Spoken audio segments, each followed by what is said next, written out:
is suing her homebuyer, Dante Zarzosa, for an unlawful eviction, extortion, and emotional distress. Court come to order. All rise. Have a seat, please. Hello, Judge. Case 2156, Heckendorf versus Zarzosa. Thank you. You're welcome. Miss Heckendorf, who is this gentleman? This was an attorney I hired in Mexico, kind of in the middle of the night when... He's an attorney? In Mexico. Okay. And my witness. Okay. So, trying to piece this complaint and answer together, you purchased a home from Mr. Zarzosa? No, Your Honor. He purchased a home from you? Yes, ma'am. Okay, got it. He purchased a home from you in Mexico? Yes. Where in Mexico? About 5 miles north of Rosarito, maybe 10 miles south of the border. How long have you owned the home? I owned the home about 5 years. How much did you pay for it? When I bought it was $180. How much did Mr. Zarzosa pay for the house? $245. On what date did he purchase the house? February the 9th. Were you present at the closing of the house? I was. When you closed on the house on February 9th, how much money did you receive? I was supposed to receive... No. You were supposed to receive $245,000. How much did you receive? I received a cashier's check for $15,000. 15? $15,000. I received cash, $4,500. And I received the next day through a wire transfer 4.6 million pesos or something like that. I have the paperwork. Just tell me what that translated to in dollars. It was $220,500. Okay. Well, if you have proof to how much the translation of pesos to dollars is, that means that you got a total so far without the down payment. Did he give you a down payment? Yes, $5,000. I was paid for my house. I was paid for my house. No, I understand that, but this is the problem. Mr. Zarzosa says that when he took out the mortgage, he increased the amount that he was borrowing so that he had closing costs covered to the extent of, I think, $3,800 or $3,900. It was a total of almost $10,000. No. Oh, $3,900. That's what I asked you. What's 10,000? 10,000 comes out of nowhere. It was a difference, you said, of $3,900. Yes, ma'am. And so he wanted from you the difference. Well, the realtor gave me... Not the realtor. He wanted from you... The realtor told me that. I've never really spoke to Dante except for on February 22nd and the time that he came and looked at my house. But the realtor sent me a fake statement, which I looked at because it's a high school kid's piece of paper, and I said I was not making a refund. Okay. Well, you have to make a refund if you were paid more for the house than you're bargained for with the purchaser. That's true. That's true. And the bank told me on April 1st... No, they can't tell you anything. Oh, really? If they documented something to you, then I'll read it. But you can't tell me what a bank told you. First of all, banks don't speak. Now, I'd like you to get what Mr. Zarzosa is handing me. This is from the bank. Well, I can't read this, but what I can't read is in Spanish, but I can read the numbers which indicate that you received, Ms. Heckendorf, a total of $249,544.22. Let me see. May I see that, ma'am? Absolutely. Because this is what that bank gave me right here. And I did go with my witness to the bank on April 1st, and they told me that A bank can't tell you anything. They told me that was the correct amount. A bank can't tell you. They can give you a document, which I will read, but a bank can't tell you anything.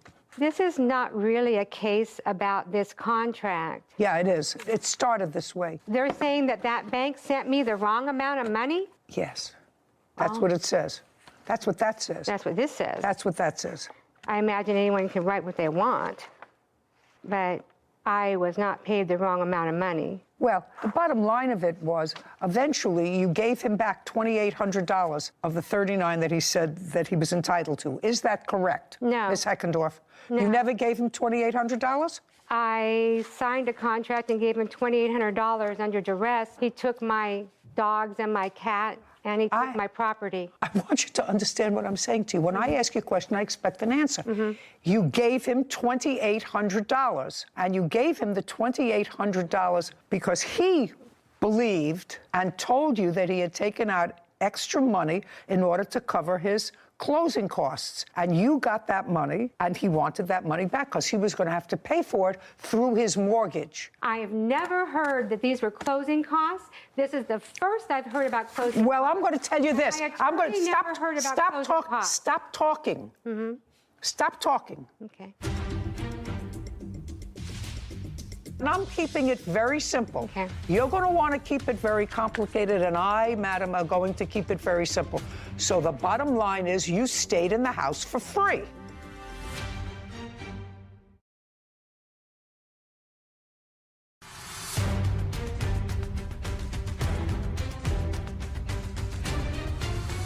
Karen Heckendorf claims her homebuyer, Dante Zarzosa, extorted money by keeping her pets in property. Dante is countersuing for false accusations and lost wages. Good. This is your piece of evidence. Your piece of evidence says that you got $249,544.22. No. That's what it says. No, it doesn't. Okay, that's what it says. You gave him $2,800. He wanted $3,900. You gave him $2,800. What you're suing him for He also is... wanted I'm going $2,500. to dismiss your case. Okay. It's just as easy for me to send you back to Mexico. Once you closed on this house, according to what I looked at, Ms. Heckendorf, you asked if you could stay in the house because your new house wasn't ready to close escrow. Is that correct? That's a yes or a no? Yes. And so you closed the house on February 9th, and he allowed you to stay in the house. When were you supposed to vacate the house? March the 1st, I paid $2,000. That's a date, March 1st. And between February 9th and March 1st, how much did you pay him in rent? I gave him the money from the just- casita.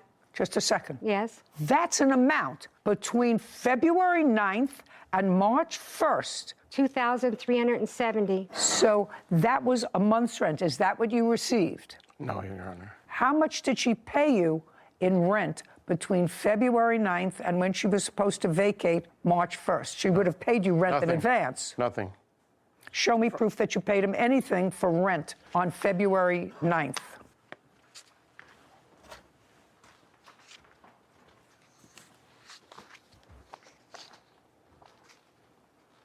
Did you ever receive from this agent $2,370?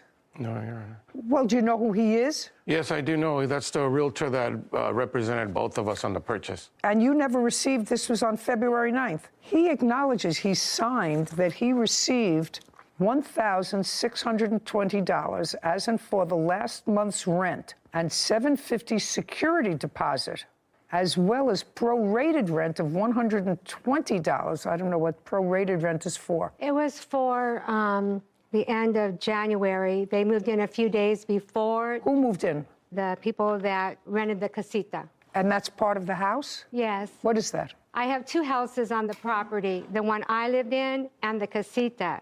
And Dante gave me an email that if I gave him this money from the casita, that I could live in the front house until March the 1st. I have that Just a email. second. When he bought the house, did he or did he not buy the casita as well? Yes, he did. So he bought the casita as well. So it belonged to him. This rent belonged to him. Only So if I what do you mean? rented He's it. not giving you anything. If he buys a house and there's another property, he owns that property. He owns whatever rent was due for that property. So what you're saying is, let me cut to the chase. What you're saying is, you claim, he said to you, I've just paid you $250,000 for your house, which includes the casita. Your house isn't ready yet to close escrow. I will let you stay in the house free if you let me keep the money from the casita's rent.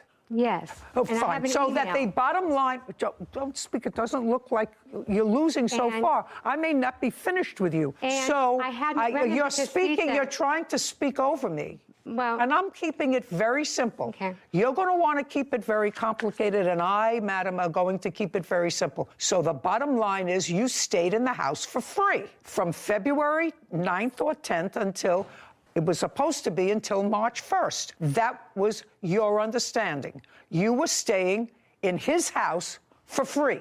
I didn't have to rent the casita.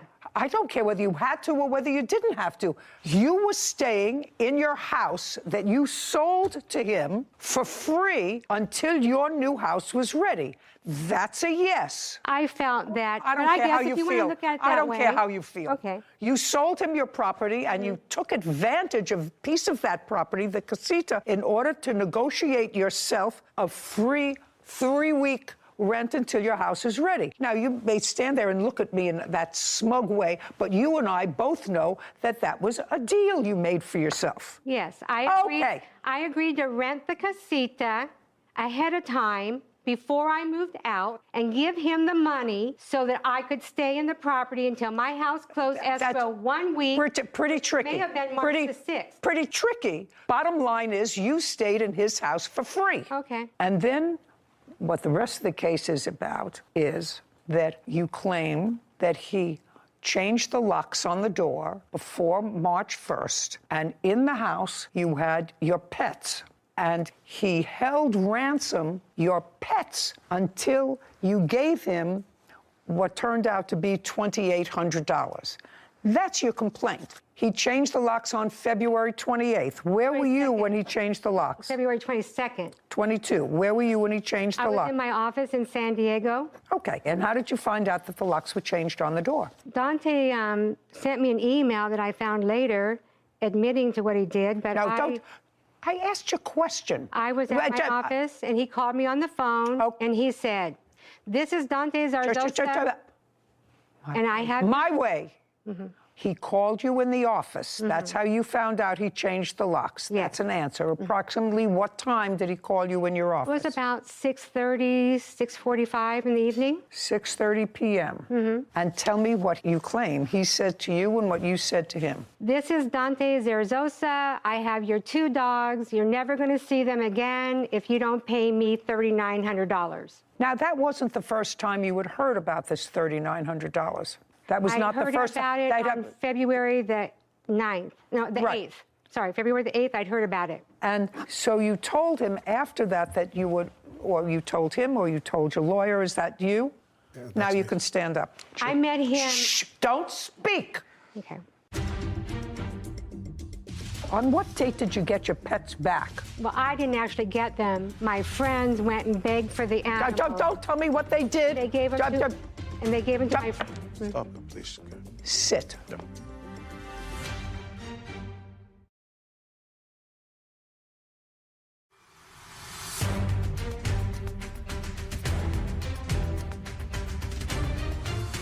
Karen Heckendorf has accused her homebuyer, Dante Zarzosa, of extortion by threatening her pets. Dante claims Karen owes him for making false accusations. Your last name, sir, is? Mena, Your Honor. Mena. Mr. Mena, you're an attorney in Mexico? Yes. Okay. Are you a real estate attorney? Yes, civil attorney, real estate as well. You understand what this is about, and you understand if you're a real estate attorney that sometimes people take a mortgage that's beyond what they need in order to cover their closing costs. You understand that? Yeah, absolutely. Okay. It's not an unusual thing. I bought and sold many homes. A lot of people do that. And when were you first made aware of the fact that the defendant was at least claiming that there was an amount that he had incurred debt on by way of a mortgage in excess of what your client in Mexico was supposed to receive in the amount of $3,900? February the 22nd, something like that. 2/22. And when she came to your office, now we no longer have attorney-client privilege, sir, because she's brought you here as a witness, so you're going to testify to every conversation that you Absolutely, have. yes. You understand that? Absolutely. Okay. She came to your office after she found out that the locks were changed. Actually, I was at home. That was at night. So when for the first time, sir, did you hear about this money that the defendant was claiming that he was owed? Mr. Dante called me. I want you to answer my question. Yeah, yes. My question is, when she called you the night of the 22nd at your home, did she tell you at that time or soon thereafter that there was a discrepancy that he was alleging with regard to the closing fees? Not actually, no. No, She the answer didn't is tell no. you anything. she told you that he just illegally evicted her and changed the locks. Yes, and at the same time, because of some situations regarding a deal she has on the sale of the property. Your client knew as of February 8th that the defendant was alleging that she owed him money from the closing costs. That's clear. That's what she told me. Now, they had clearly ongoing discussions about this from February 8th or 9th, when the deal closed and she got her money and she's living rent-free. So what I want to know, when did she share with you, not that there was an illegal eviction, not that her pets were in the house, when did she share with you that he was claiming that she owed him money? And I'm not excusing self-help. When did she tell you that? Because she knew it at the beginning. She knew it before she called you. I have the communication from Mrs. Karen at the time we filed the complaint in the DA office, district attorney office. This is the time when she expressed me the whole facts. Oh, so she didn't tell you the whole facts when she called you at home on the 22nd? No, because she was very worried. She was concerned regarding the babies. Don't tell me. Okay. That's it. Now I got it. So I got what you're dealing with. I understand who I'm dealing with. Okay. On what date did you get your pets back, Miss Heckendorf? The 22nd. Okay. What time? Well, I didn't actually get them. I got them the next day because my friends went and begged for the animals. Don't tell me what they did. They gave them to, and they gave them to my friends. Stop it, please. Sit. Yep. I just asked you when you got your animals back. So you got your animals back on the same day as he changed the locks on the house. They were given to friends. Yes. Is that correct? Yes. So they were returned to you the same day because if they were given to your friends at your direction, your friends were your agents. Yes. Good. Only the dogs. He had my cat the next day. Did you have a cat or is it an outside cat? Is it an outside cat? Outside cat that lives indoors, and they put the doggy door down so the cat couldn't get out. Okay. He told me he had my cat. Okay. When did you give him the $2,800? About 5 o'clock on Wednesday, the 23rd. Is there a writing of the exchange of that money? I'd like to see it.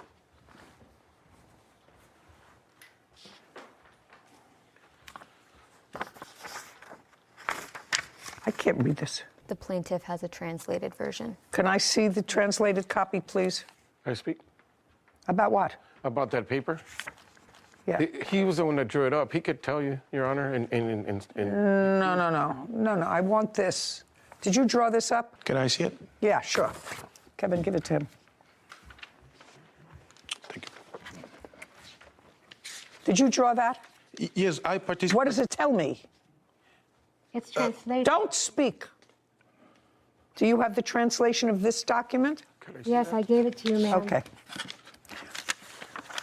Okay, number 5, very clear. This is the agreement that Mr. Zarzosa receives from Ms. Heckendorf $2,800 for concept of refund of pending payment. The previous amount is received fully. Therefore, the debt is liquidated. And number 6, the seller, Ms. Karen Heckendorf, grants the broadest waiver derived from the investigation file presented before the district attorney's office. I assume that that was your complaint, and with a file number filed against Mr. Zarzosa by not keeping any legal action present, past or future, derived from the present business. This is the police report they're talking about. I don't care what this says, is you've settled all of your disputes with each other. This says you've settled everything that had to be settled.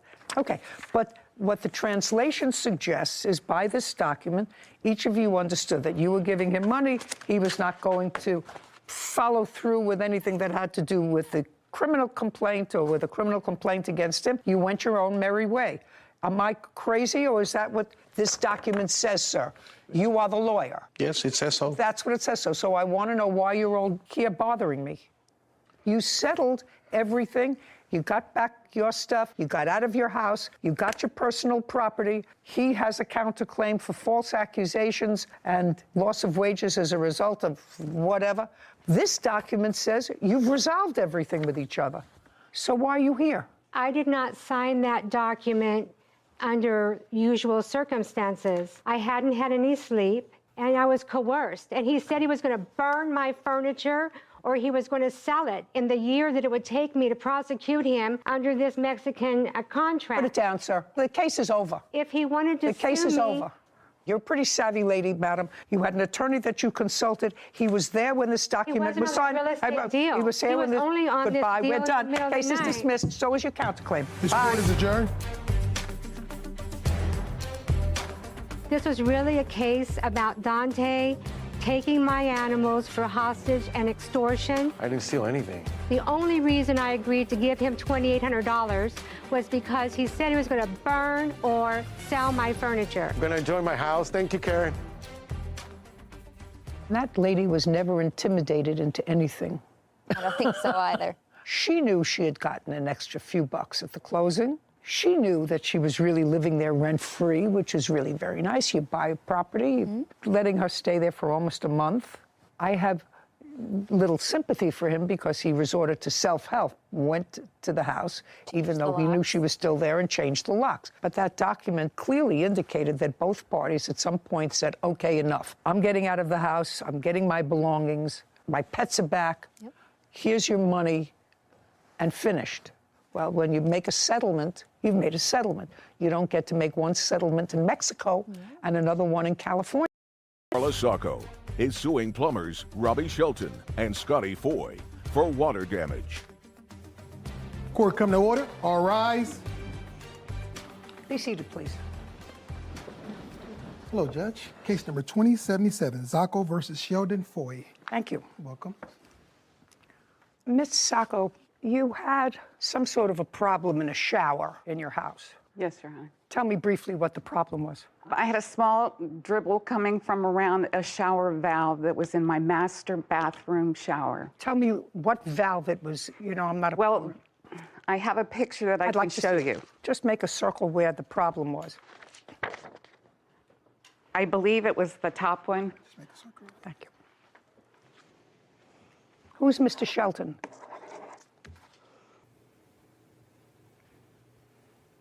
Let's change places with each other. Thank you. Okay, and you saw a water drip. Yes, very fine little drizzle So coming. you saw water dripping, and according to my complaint, you had seen around the neighborhood a truck, Foy's Plumbing, Yes, I have. and that's how you got to Mr. Foy. Correct. My neighbor had used him. Did you speak to the neighbor, or did you just remember seeing the truck? No, I spoke to my neighbor. Okay. Can you tell me on what date you noticed the leak and on what date you spoke to the neighbor? Probably around the 10th or so of December. That was in a shower that you don't use, but your husband uses? I'm widowed. So I Okay, don't- so who told you about the leak? the housekeeper. Okay. And then did you check it yourself? Yes. And this small leak had been there for a couple of weeks before you got to Mr. Foy. Correct. After you spoke to the neighbor and confirmed that this neighbor had used Mr. Foy, when you called Mr. Foy, did you actually speak to him? No. Who did you speak to? It was a woman that answered the phone. I Who believe. answered the phone? Do you know? Alma did. I'm the office manager. Okay, could you stand up, please? Tell me your name. My name is Alma Valdez. And you work for Mr. Foy? Yes. And you have a plumbing company? Yes, ma'am. How many employees do you have in the company? Right now, only 3. He's not one of them. Yes, he's one of the employees. How long has he been an employee? Well, on and off 15 years. What does that mean, on and off? Well, a couple of times he went to work for another plumbing company and then came back. Was he an employee of your company, pay careful attention, in December of 2021? Yes, he was. Okay. And paid on the books? Yes. Is he still an employee? Yes, he is. Do you recall receiving the call in December from Miss Sacco? Yes, I got a call from her on, I believe it was December 28th, saying that she had a leak. And so we set up an appointment for the next Do you day. remember the conversation you had with her? Did she tell you she had been recommended by a neighbor? You know, I don't recall. We did set up the appointment for the following day. That would be December 29th. Yes. Have a seat. Thank you. Okay. Mr. Shelton was the person that Mr. Foy sent to Correct. you, and you were a full-time employee of Foy's Plumbing. Tell me what happened when you got there. When I first got there, I noticed water running out of the handle. It was dripping out of the handle because it had been there since December 10th. It was streaming out. It was a pretty decent stream of water coming out. The plaintiff doesn't use that shower, correct? So the first thing that someone would have done, even me, is turn off the water. Is that what you did? Well, I wanted to go see what the leak really was. Well, you looked. Yeah. First, and then I went out and shut the water off, and then came back in to pull the cartridge to identify. And there's no markings on the plate, so I couldn't really tell exactly what brand it was. We do carry a variety of brands, but more of your typical. You're getting too technical with me, sir. Okay. This is what the case is about. He came out the same day, the 28th. He said he didn't have the part. You have other complaints about his behavior on that day. You say was a little bit off. He left without a different part being put in. And you called another plumber? When? I called, actually, my contractor that night to come over and look at it. He came over in the morning, So he didn't come over that night. He came over the next day. Correct. The next morning, he gave me Now, you referral. can't tell me what he gave you. He's not here. It is your claim that because of the actions of Mr. Shelton, and which are attributable to Mr. Foy, who owns the company, you suffered severe water damage in your house, causing you to have to replace substantial flooring in the house, and you want Mr. Foy to be responsible. Correct. You have insurance. I just want to make sure you do have insurance. You're a company. We're licensed in the state of California. Okay. We're required to carry insurance. That's what the case is about. You want the company to be responsible. They did not come back and fix the problem. Someone else did, but by the time it was remedied, water had already seeped through and under the floors. You have evidence of that. Mr. Foy said that that's not his problem. So I'd like you to tell me what happened on the 29th when Mr. Shelton came. What time did he come in? I think he came around 12:30. So we came in, went to the bathroom, looked at it, took out the cartridge. He did turn off the water. And then he said he had to go look for the part. He left. He was gone for over an hour, returned, said, I don't have the part, they don't have it. And as he's talking to me, his phone rings again, and it's the plumbing place, and they said, oh, we have the part. He left again for another hour. He comes back the third time, and he says, they still don't have the part. By this time, it's like 3 hours had passed, and I'm sitting in my living room, and I hear tools dropping in the shower. I said to him at one point, do you think you need to call for somebody else, some help? And he said, no, I can handle this. Did he leave? 5 o'clock, I'm left. waiting. I have a friend that shows up at my house because we were going for dinner. And I said, well, we have to wait for the plumber to leave. And she goes, there's no car out front of your house. You didn't know when he left? No, I did not know when he left. Did the shower look as if it had been put back in place? Did it look pretty much like this? It was like that, but the stream of water that was minuscule before was much stronger.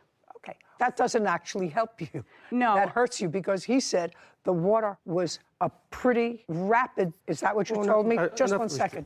Could you read back, Whitney, how Mr. Shelton described the water? He said it was streaming out. It was a pretty decent amount of water coming out. Yeah, he said that was pretty decent when you got there. And I am correct, Mr. Shelton, that when you left the house that day, you had not found a part to fix it. Is that correct? Correct. And I am correct that when you went to disassemble it, you turned the water off. Yes. Because it was leaking. Yes. And then you didn't fix it because you didn't have the right part. And then you turned the water back on. Mm-hmm. Uh-huh. Don't speak. Did you tell her that those were her options? Yes. It would still No be leaking. way. It would still be leaking. No way did you say to her, this shower is still going to be leaking.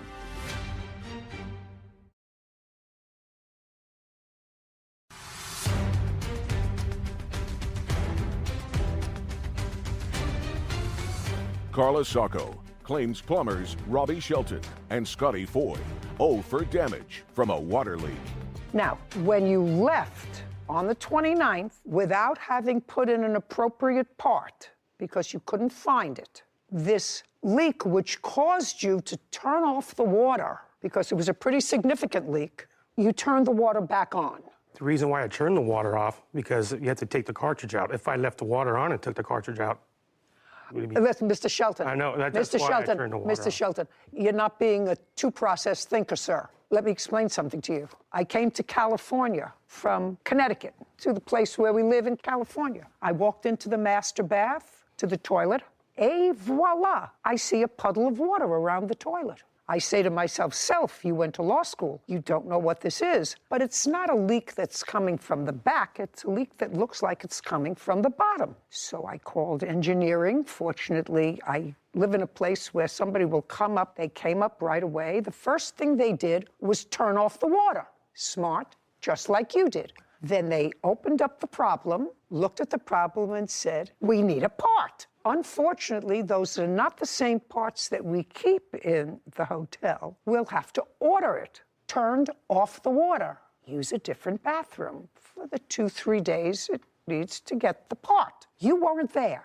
So just pay attention to me, Mr. Foy. You weren't there. I'm just letting you know what common sense is living on the planet for a long time. If you have a leak that's caused by a faulty part, and you don't fix the part because you don't have the part, you turn the water off. May I point something out?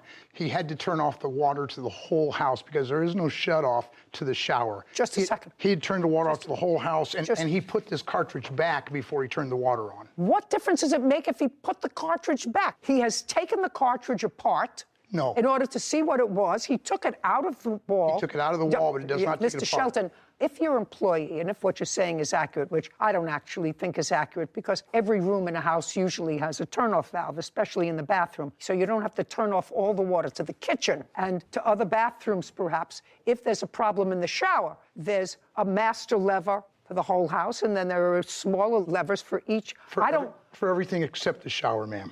What do you mean for everything except the shower? The shower does not have an individual shut-off. You do indeed have to shut off the water to the house. The vanities, the toilets all have individual angle stops, but the shower does not. Were you ever at the house? No, ma'am. No. So you were never at the house? No, ma'am. How many square feet is your house? It's 2,500. It's a substantial house. So you're telling me in a 2,500 square foot house, if you have a leak in the shower, you have to turn off all the water if you want to turn off the shower water? Yes, ma'am. That's absolutely correct. That's absolutely correct. Having not been there. Yes, ma'am. I build houses. No. I don't care what you build. You weren't in that house. This has no shut-off, ma'am, other than the whole house. You have to shut the water to the house off to shut that off.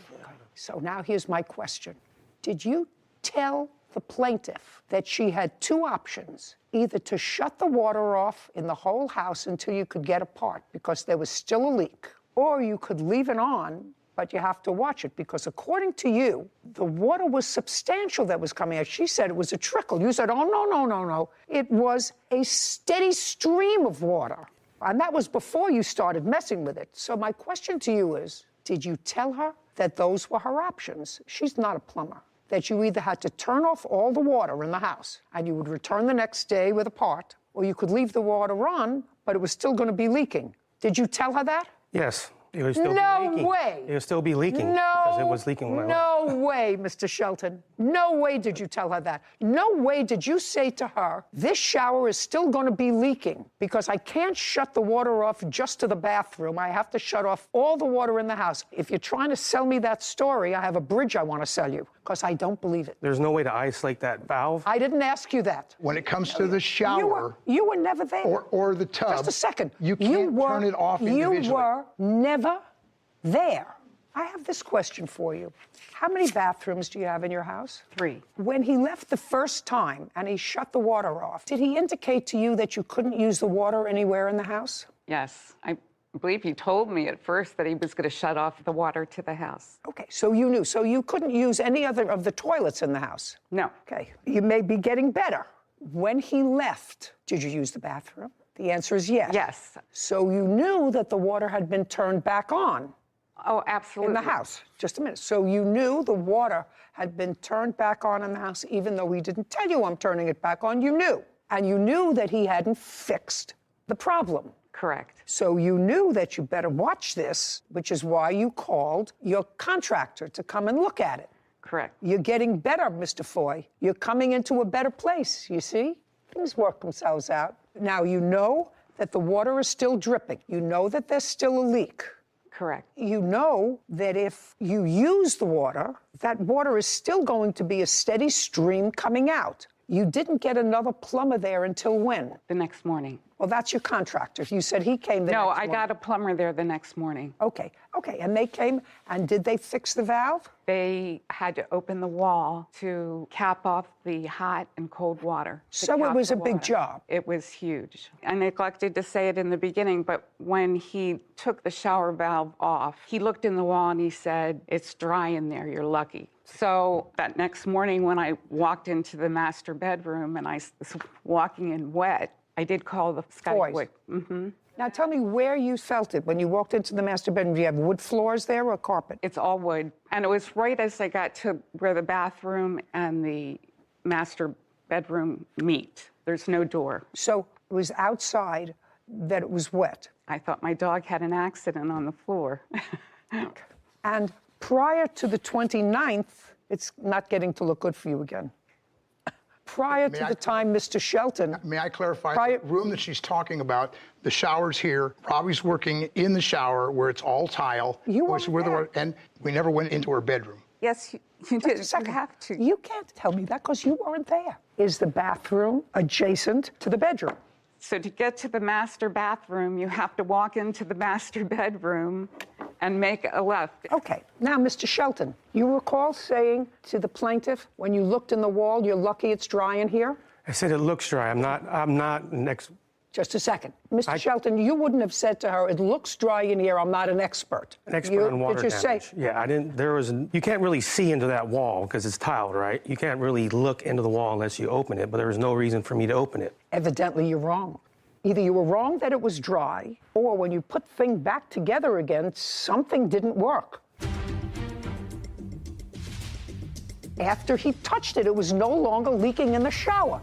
Now it was going through the wall. I'm just telling you, that's the time sequence, unless you believe in miracles.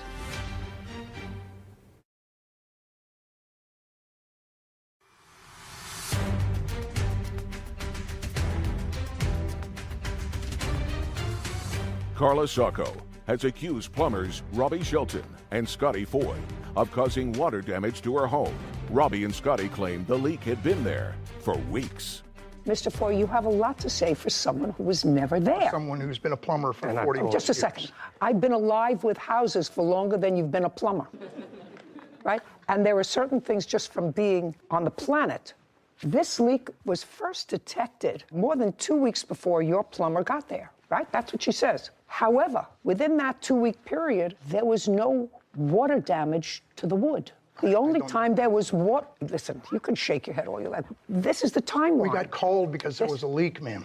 No, you got called because there was a leak in the shower. And according to her, it was leaking for 10 days. Mr. Foy, what I'm telling you is he would never tell me that when he got there, he noticed anything that would have suggested to him that he best keep the water off in that house because there was water damage. He didn't notice that. He just took it apart, couldn't find a part, put it back together again, whichever way he put it back together again, and the next morning, there was a flood. Now, that's the time sequence, because she called you the next morning, couldn't get you at 8:30. I don't know whether she used a house phone, I don't know if she used a cell phone. A cell phone. Cell phone. So she would have a record of calling you at 8:30 the next morning because there was a problem. She felt water. So before your technician got there, there was no water coming up in her bedroom on the wood. And that had been water dripping, he says, a lot. She said it was a trickle for 18 days. Into the shower, ma'am. It was dripping into the shower. Until he touched it. After he touched it, it was no longer leaking in the shower.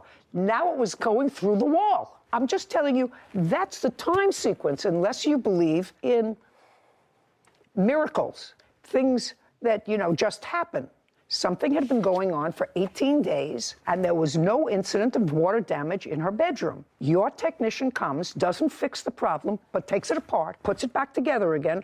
The next day, voila, there's water damage on the wood, which has to be replaced. Now, either that could have happened by itself, because your technician says, it's not my job, I don't look behind the wall, but he did acknowledge saying to her, it looks dry in here. Does acknowledge saying that. Now, if I had a plumber and the plumber said, I'm not the expert, I had a leak in my apartment with a leaky toilet. The floor started to go like this. Couldn't figure out where it came from. They came down, they pulled all the walls apart in the apartment. Water travels down. I said, well, if water travels down, why don't you go look at the apartment above me instead of pulling out the walls on the side? Well, if something doesn't make sense, it's usually not true. Can you, Mr. Foy, and you were not there, could you give me another explanation of why? Because I believe her. This woman is not here because she is faking damage to her wood floors that resulted within that day. If he left at 4 o'clock in the afternoon, the next day she called you at 8:30. So during that time period was sufficient water that came through her house to cause damage to her floors. Give me another explanation. I contend that it was a leak that was there. She didn't notice it because, as she said, she didn't use that bathroom. She wasn't in that room. And he was in that room. I know, but what I'm saying is the water damage was there before he was there. So your explanation is that you sent a technician there. Now it's not looking so good for you, Mr. Foy. Your explanation is your technician didn't notice sufficient leaking from that valve to say to her, you best turn the water off in the house and not use the water until I get back to fix it. He wasn't looking in the bedroom, ma'am. He was in the shower. He saw the leak in the shower. And Can I see pictures of the floor, please? Can I say something? Sure. When I left, it was not leaking. It was leaking the same way it was leaking when I first got there. So out the front. Well, just a second. That's a lot. It was coming out. According to you. Well, I mean, what a lot to me is a little stream is a lot of water. Listen, Mr. Shelton. Listen, Mr. Shelton. You know, she said a trickle. You said no. It was a steady stream. Stream. That's steady stream. Steady stream. That's what you said, right? Can I see pictures of the floors, please? Between 4 o'clock and 8:30 in the morning. Can I see the bill to fix it, please? I also have the person that fixed it. He wrote what he did. Oh, yeah. Okay, kind of itemizes that. Would you show this, please, to the defendant? Yes.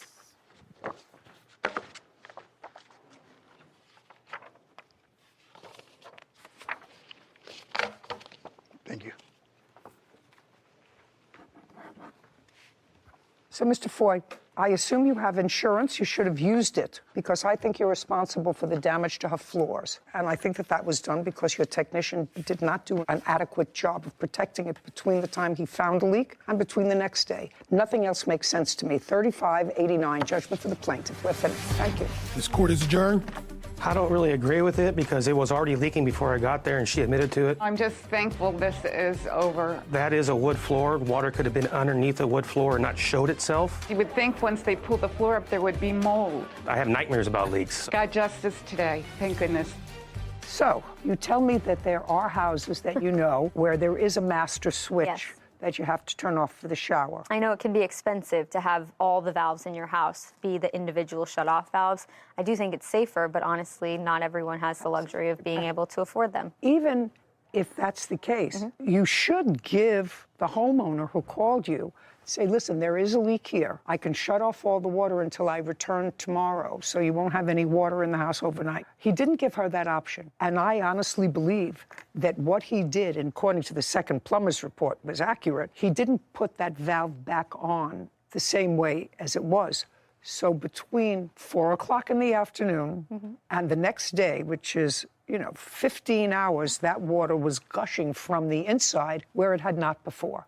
But I think he actually didn't put the valve on correctly. That's also possible. The broken one. Yes. And just put it back on and said, I'll... Either way, they were... Judy Justice. She wasn't trespassing in your house, madam. She wasn't burglarizing your house. She was bitten by your pit bull. That's what the case is about. She was told not to go into my house. If I believe you. Now I'm going to look at your video.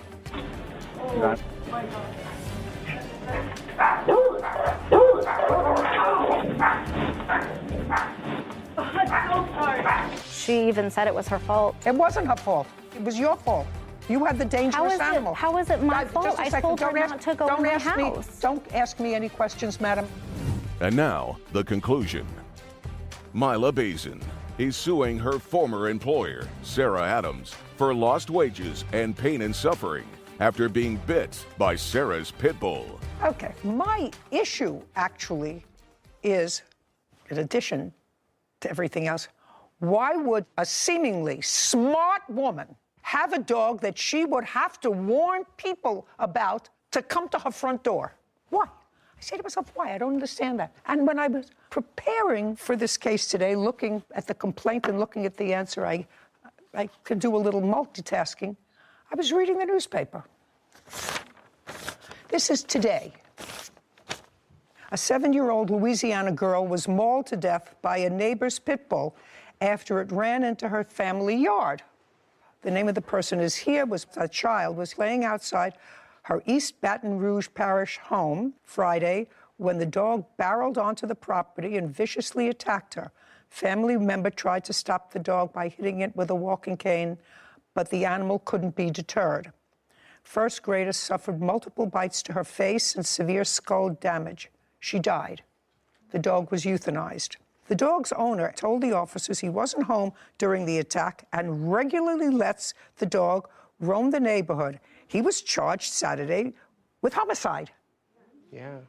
Perfect. Perfect. I would go right from charge to execution. Your Honor, I also have proof that another lady down the street was bitten by... I'm going to get to you. I'm not finished. Okay. I'm not finished. I don't understand. I have others.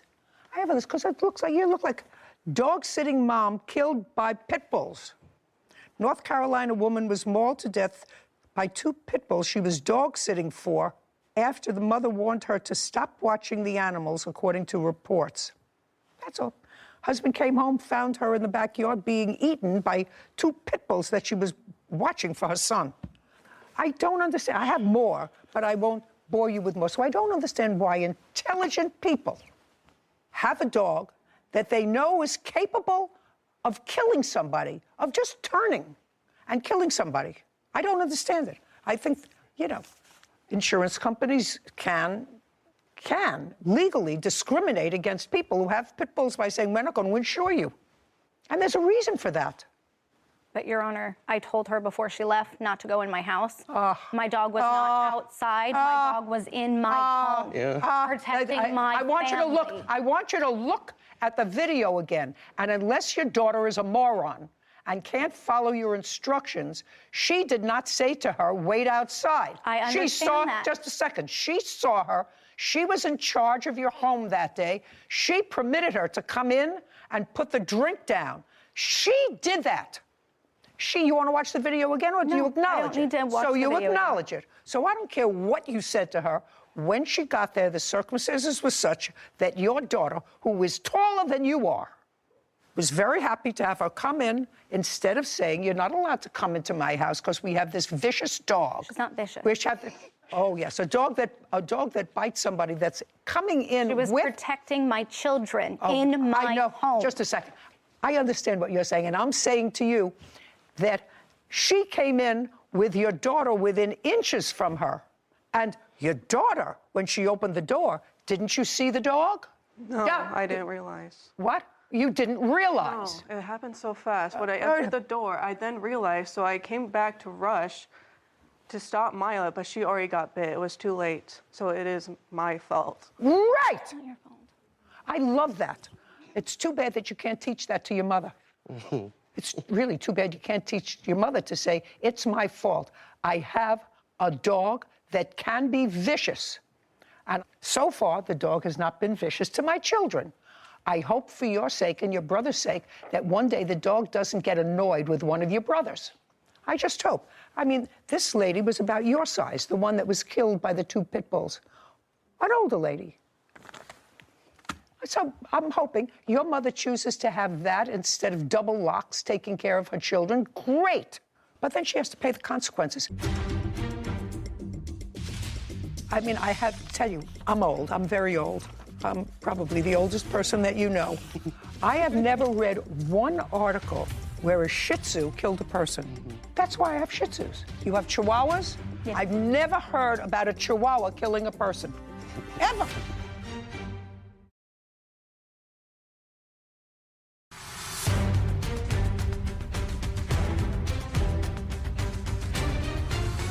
Mila Bazin claims her former employer, Sarah Adams, owes for injuries after being bit by Sarah's dog. Sarah says Maya accepted a $300 settlement from the incident. Now, may I see the note that you had from a previous neighbor? Yeah, so this is a text message from Sarah to me stating that the neighbor down the street... No, I can read. Okay. Nobody can state to you. Okay. What was the name of the other woman that got bit by your dog? Your Honor, it was my neighbor, and Just a second. I asked you for a name. Did she get bitten anywhere around this time? No. What year? It was 2020, and it was a dog fight that me and her were both trying to break up. Just a second. It was 2020. 2021, excuse me. Okay. She is my neighbor. Just a second. So a year before, when in 2021? Give me a month. I don't remember. Summer, fall, winter, Fall. spring? It was fall. So you're talking about September or October? Somewhere around there, yes. Was she treated for the dog bite? No, Your Honor, it was not severe. The answer is no. She was not treated for her dog bite. Not seen by anybody. Correct. Okay, can I see photographs of the dog bite, please? And I also have the first initial appearance that I went to the hospital.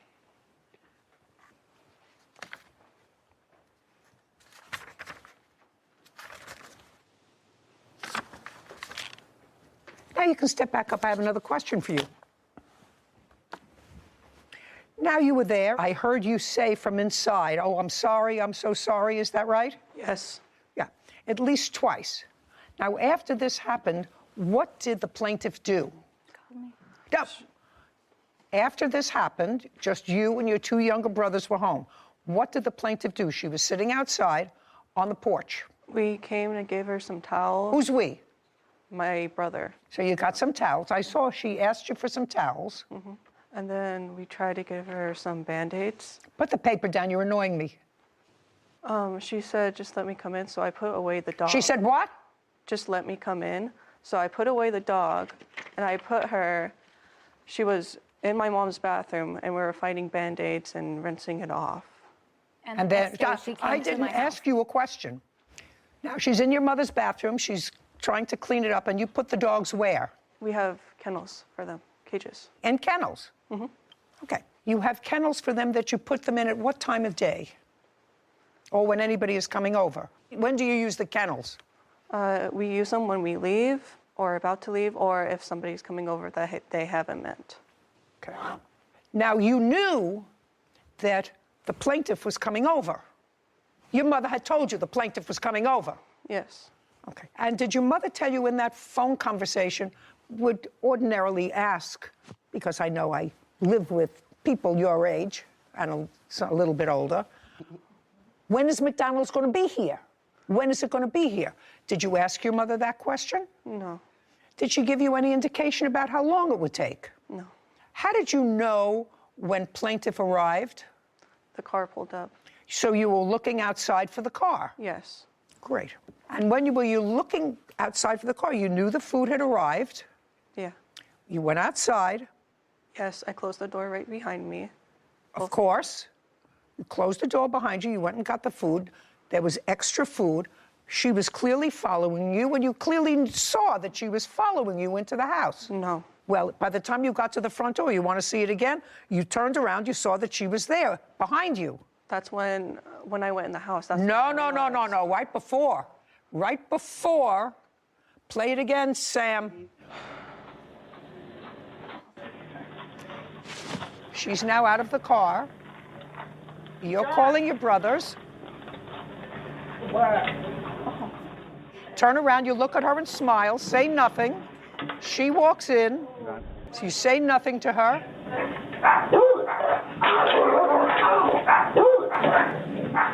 Got it? Don't come in here. Don't come in, just leave it outside. You're both smiling. Smiling. You want to see it again? No, you were both smiling when you walked in. Play it again, Sam.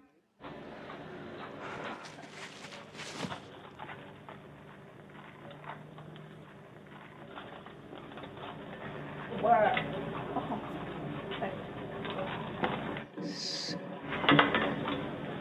it?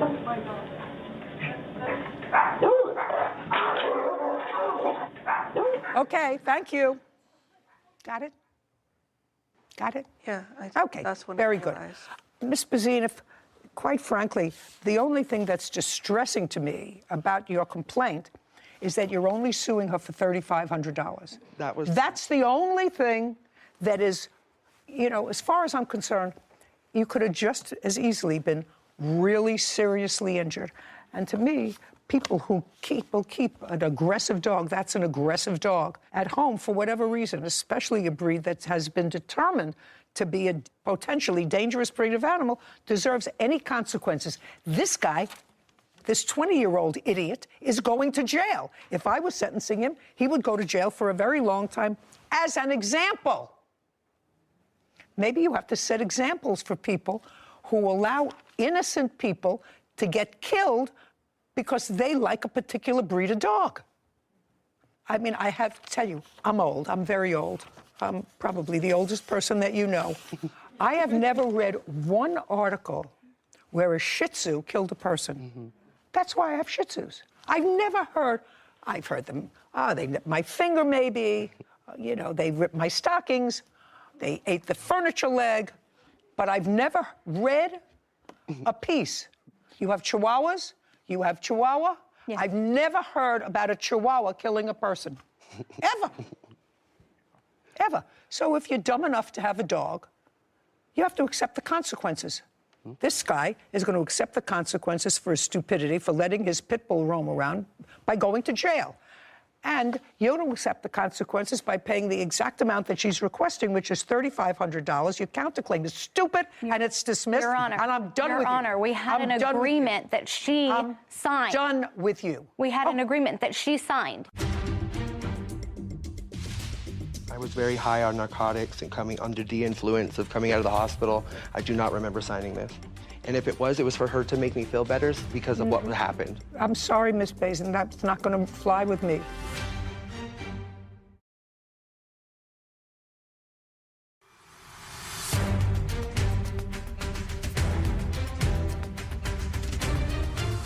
Defendant Sarah Adams is accusing her former employee, Mila Bazin, of harassment after her dog bit Mila. Mila claims she did not agree to Sarah's $300 settlement. We had an agreement that she signed. She signed the agreement for $300 and we were done. Okay, I'd like to see that. Please. If she... On top of that, the next day she came back into my house to meet the dog that bit her. I don't care. What do I care? What do I care about that? Why would you bring the... bit? She picked at it. I have all this evidence that she picked at it, and that's what it turned into because she didn't take care of it. I have to tell you, I don't care whether she took care of it or whether it got infected. If I got bitten by somebody's vicious dog, I don't care whether it got infected or not. That's a traumatic event. The only reason why I was suing... But just a second. But if you signed a release to her, She did. That's a different story. No, I didn't. She signed that paper. Don't.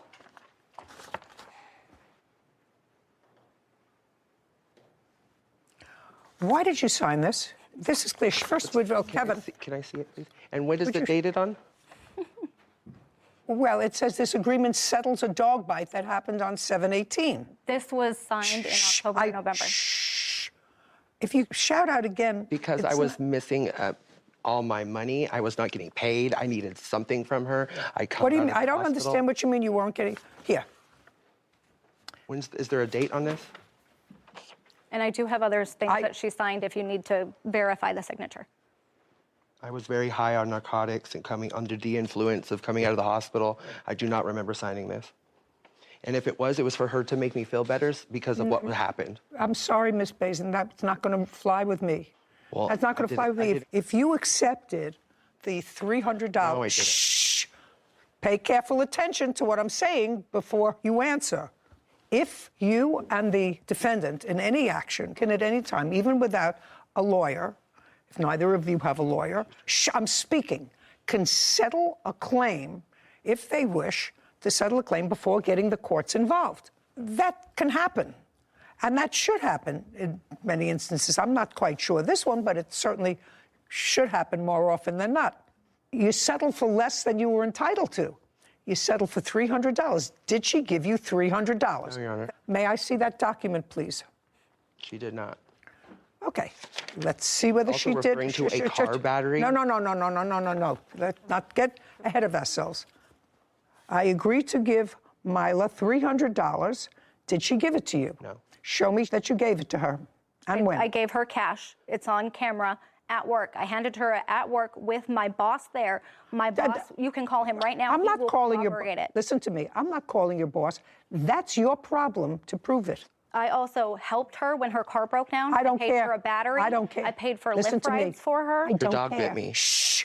I don't care. All I want to see is proof that you handed her. I gave her cash. $300. I don't have proof because I gave her cash. And Well, that's that's a problem for you. Did she give you cash? Your Honor, no. No, She just helped me out with a car battery, and then she sign that? accumulated. Just a second. It doesn't say that you gave her $300. Your Honor, she's It lying. says I agreed to give her. She's lying. I handed her $300 and made her and had her sign that at work. We did it at work. She's lying. How she threatens Well, me. then I'm going to give this to you. She says you didn't give her the $300. You have no proof that you gave her the $300. You have no proof. I don't. I don't. You don't have any proof. $3,500. Judgment for the plaintiff. We're done. This court is adjourned. I feel like if it would have been a Shih Tzu that bit her and did that damage, I feel like the judge would have gone in my favor. And I knew I would get justice coming here for pit bulls. She takes care of the community. I'm so glad that happened that way. I had a lot of evidence, and the reason why her bite turned into what it looks like now is because she didn't take care of it. She picked at it. I was happy to bring the kids food. I'm that type of person. Because I have documentation of her picking at it. She went to the hospital 4 different occasions. It's pretty traumatizing. I know she was fine because I have text messages that prove that she was fine. And all of a sudden, the dog just got me. That it was her fault. She knew better than to go in the house. Right when I walked in, the dog lynched and grabbed my leg. I walked in, and then I realized there was a voice behind me.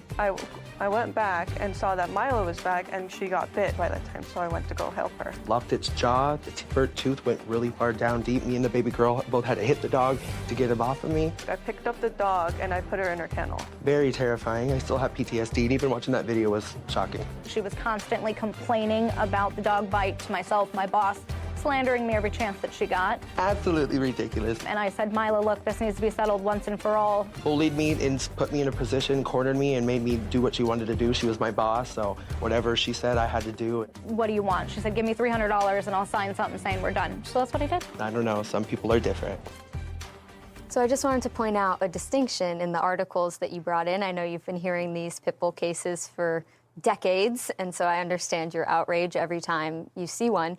But the distinction in the news articles that you brought in today as examples, as well as this case, there's a couple key differences. One, the main one being, in the newspaper articles, the dogs were outside the home, outside the control.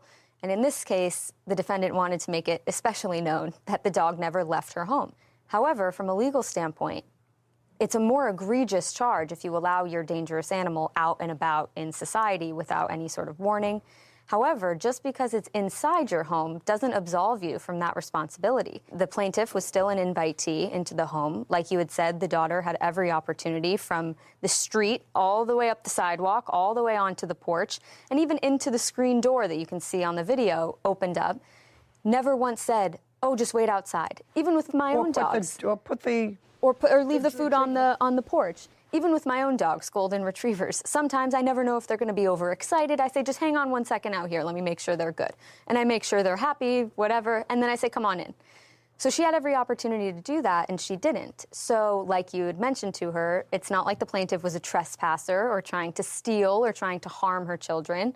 And you're still responsible for your dangerous animals, even if they're inside your home. Yeah. So just think that's a word to the wise, that it's not just when they're outside your control that you can be held liable. I thought it was also interesting, now that I think about it and listen to what you're saying, usually when you have a dog that you know is dangerous, because let us assume that I believed her when she said, I said don't go into the house, which I don't believe her. You usually have a sign if you live in a private house and you're using the dog for protection, to have a sign, dangerous dog. Beware of dog. Beware of dog, because somebody may come and deliver a package, open your screen door. You never know when something can happen. So you at least give the public notice that there is potentially a vicious. Is suing her customer, Jack McCurchian, for tuition and administrative fees. Court come to order. All rise. Have a seat, please. Hello, Judge. Case number 2126, Slago versus McCurchin. Thank you. You're welcome. You run a school. Yes, ma'am. It's a program. Is it a school or a program? It's a program. What's the difference? The program is not a school where the children come every day.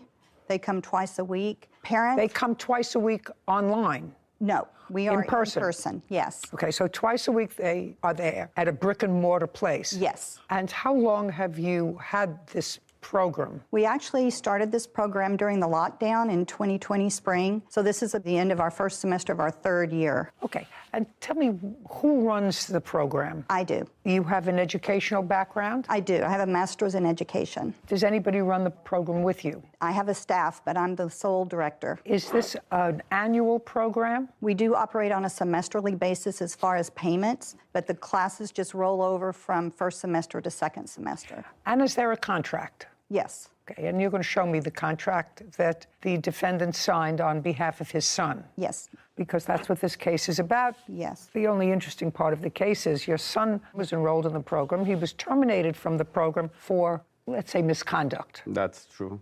And it was misconduct that was replicated in violation of the rules at least 3 times. Kind of.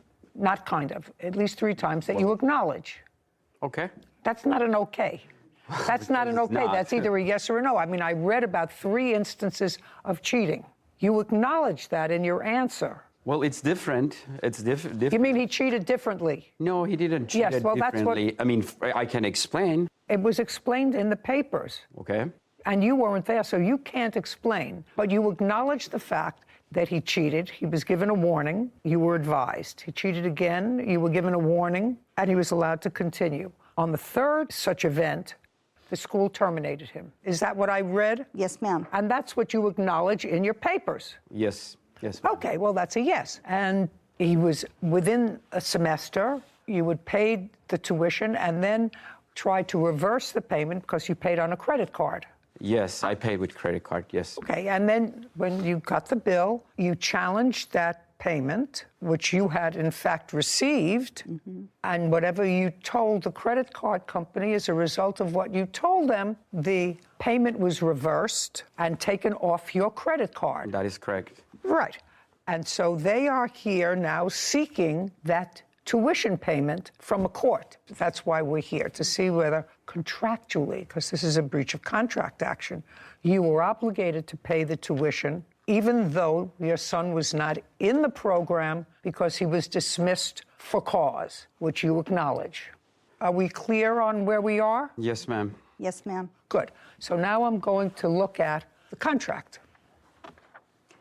I'd like to add that... Just let me look at the contract first. Well, if you see contract, they're signed by my party. I want to see it too because I don't see my name. I sign a contract. That's a statement probably, or it's a... It's a payment agreement. Yeah, that's not a contract. Yeah, payment agreement is a contract, sir. But signed by me? Well, it says signed Arena and Jack. Okay. Is Arena your wife? That's correct, yeah. Okay. So this says, I understand that payments are due even if classes or memberships are dropped subject to the refund policy. Well, what's the refund policy and where is that in writing? It is on our website and they've signed it. It was a form that they had to sign. Well, I'd like to see the form that they signed, because I have to see what the terms are of that. These are the terms of the refund. Thank you. That's a screenshot of our website. No, the website is unimportant to me. You say you have an agreement signed by them. I'd like to see it. Well, the agreement that we have signed was the installment agreement, so I'm sorry. Well, I only have one payment agreement. What I said I want to see is a refund policy. You said you have that they signed. I don't see They don't sign the policy. They sign the agreement. The policy is a written policy. Well, I would like to see the written policy. That's what we have on our website, and it's clearly... No. No? Okay.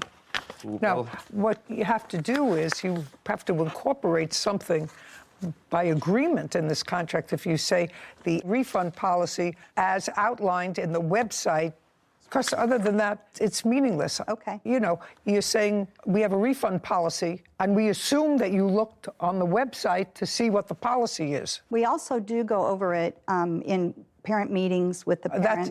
That you can't do because you have a written agreement. Right. And anything that's outside of that agreement, unless it's referenced in the agreement, is inadmissible because the intention of it is to somehow change or modify the terms of your written contract.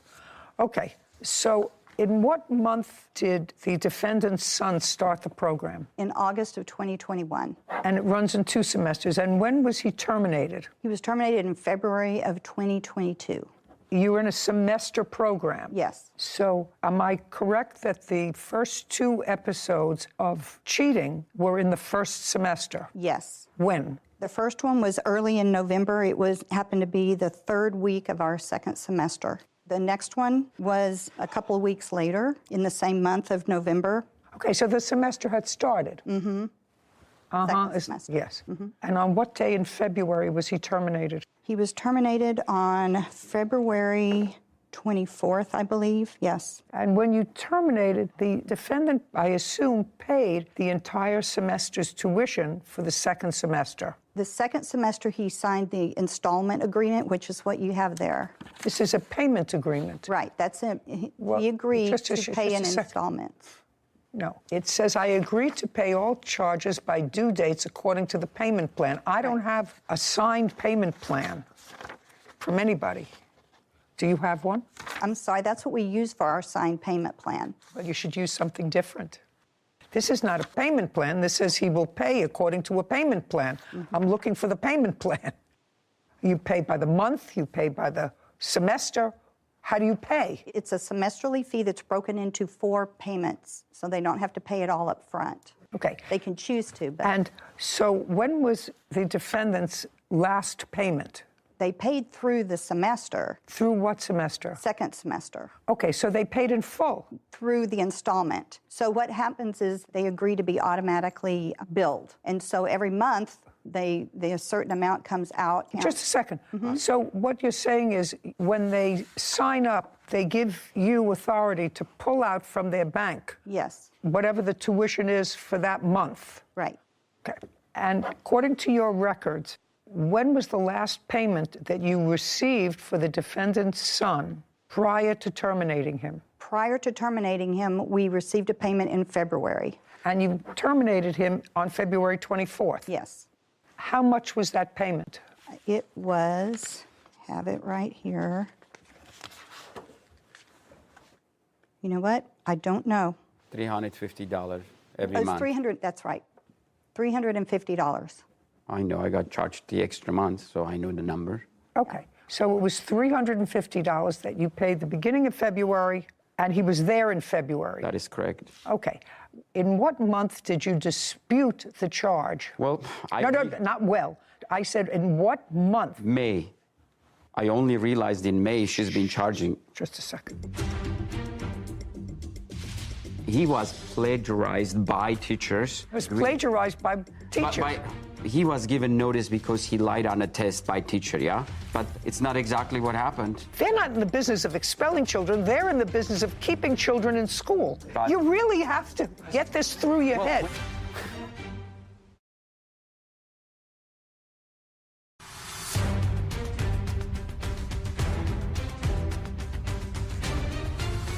Robin Slagle claims her customer, Jack McCurcheon, owes for tuition and administrative fees.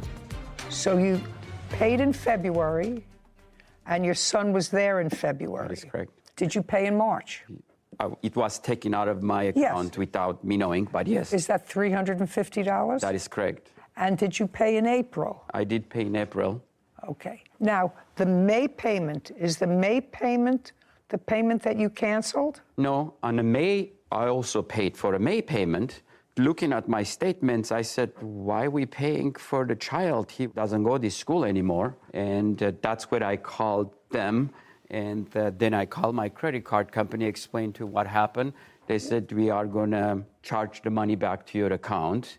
And that's when I kind of looked through paperwork. And I'm an immigrant in this country. I don't read really well. I can speak. And my son, he's a young guy, and he knows exactly what it is, and that's what I brought him. I said, can you see, do we owe these people money? And if you guys allow it, I can have Alex to explain what here shows. Just see it. He doesn't have to explain anything to me. Okay. I'm not new to the country, and I was legally trained, so I don't need your son. I assume you're not legally trained? I am not. To interpret something, a piece of paper. So now I will look at the piece of paper that you're relying on, but I want to tell you this, sir. I pay the tuition for a lot of people, a lot, because I have 13 grandchildren in school. Okay. I'll take that, Kevin. Thank you, I'm sorry. I know that if one of my kids or grandkids goes to school and gets expelled, and I've paid the tuition, because I'm not on a payment plan. Parents send the bill directly. and so I pay the tuition, but I know if one of the kids in November, once I pay the tuition, gets caught cheating on a test or plagiarizing a paper, and he or she is dismissed from the school, they're not going to give me my tuition back, even though he's not in school. I'm not going to get the tuition back for that semester. That's true. That's what I'm telling you. I know that.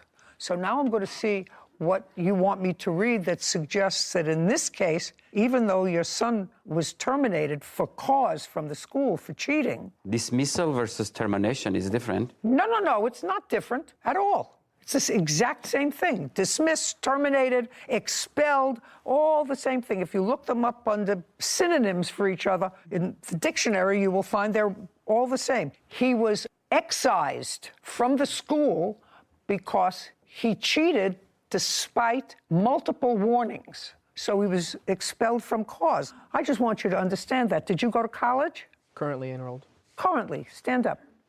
You look like a nice young man. Where do you go to school? Cal Poly Pomona. And who pays the tuition? I do. Now, what's your first name?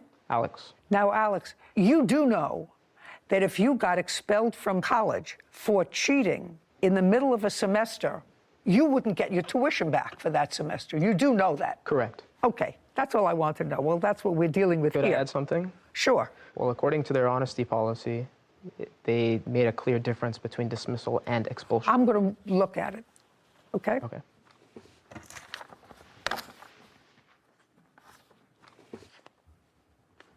Okay, so what you gave me now acknowledges that you received the refund policy.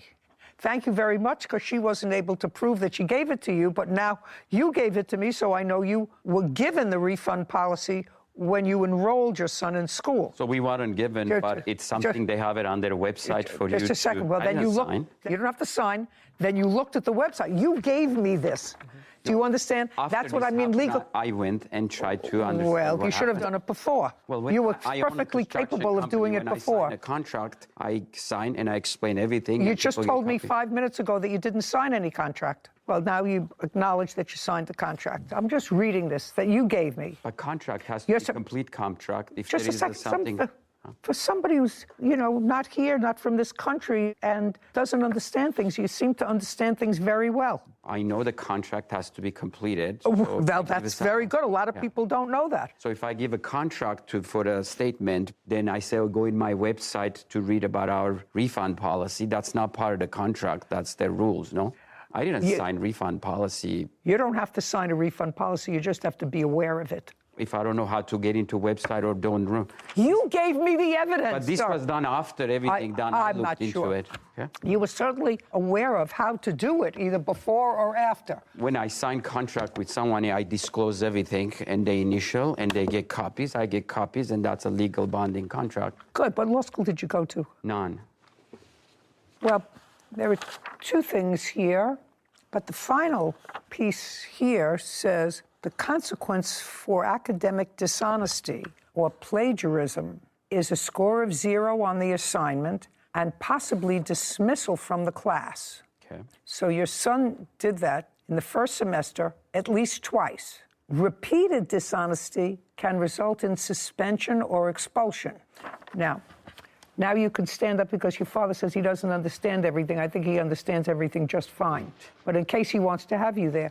Now, when you were discussing this with your father, did You have any conversation with him that suggested to him that, you know, if I went to college and I cheated 3 times or 4 times or plagiarized a paper and I was kicked out of school, I wouldn't get my tuition back?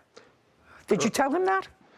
No, we had similar talks, but no, nothing on the school. We talked about, for instance, the signing contract for, let's say, a 1-year lease agreement to live somewhere, but if you breach the contract and they decide to kick you out, it's the same thing as expulsion. You're not required to finish the 1-year contract with them. You don't have to continue paying.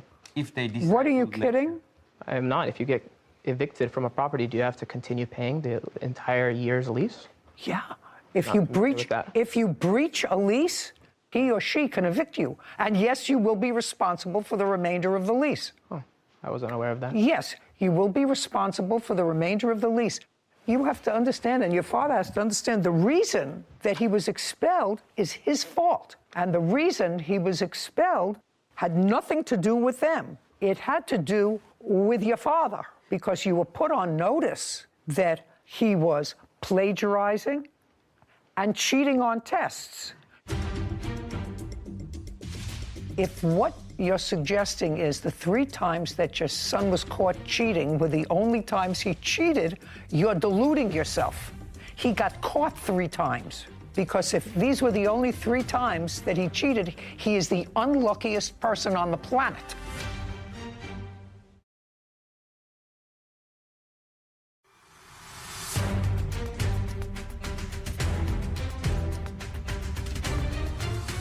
Robin Slagle has accused her customer, Jack McCurshan, of refusing to pay tuition. Jack claims he is not required to pay because his son was dismissed from her school. You were put on notice, and instead of being more vigilant, the conduct continued. He lives in your house. How old is he? 14. 14. Well, I want to ask about this plagiarizing thing, which it is, because remember, beginning you asked me 3 times. He was plagiarized by teachers, which I was not. He was plagiarized by teachers. Like he was given notice because he lied on a test by teacher, yeah? But it's not exactly what happened. Well, then you should have, just a second, then you should have contested it, sir. Well, you should have contested it. Did you say they don't want him to be out of the school? They don't want him to be there. No. What do you do? I mean, what do you do? What do you do? You pay the tuition for that semester because that's your contractual obligation, and you tell your son you better straighten up. And if I have to take you to a psychiatrist, if I have to take you to a therapist, if I have to find a more rigid school environment, I'm going to do that. Well, he really didn't cheat.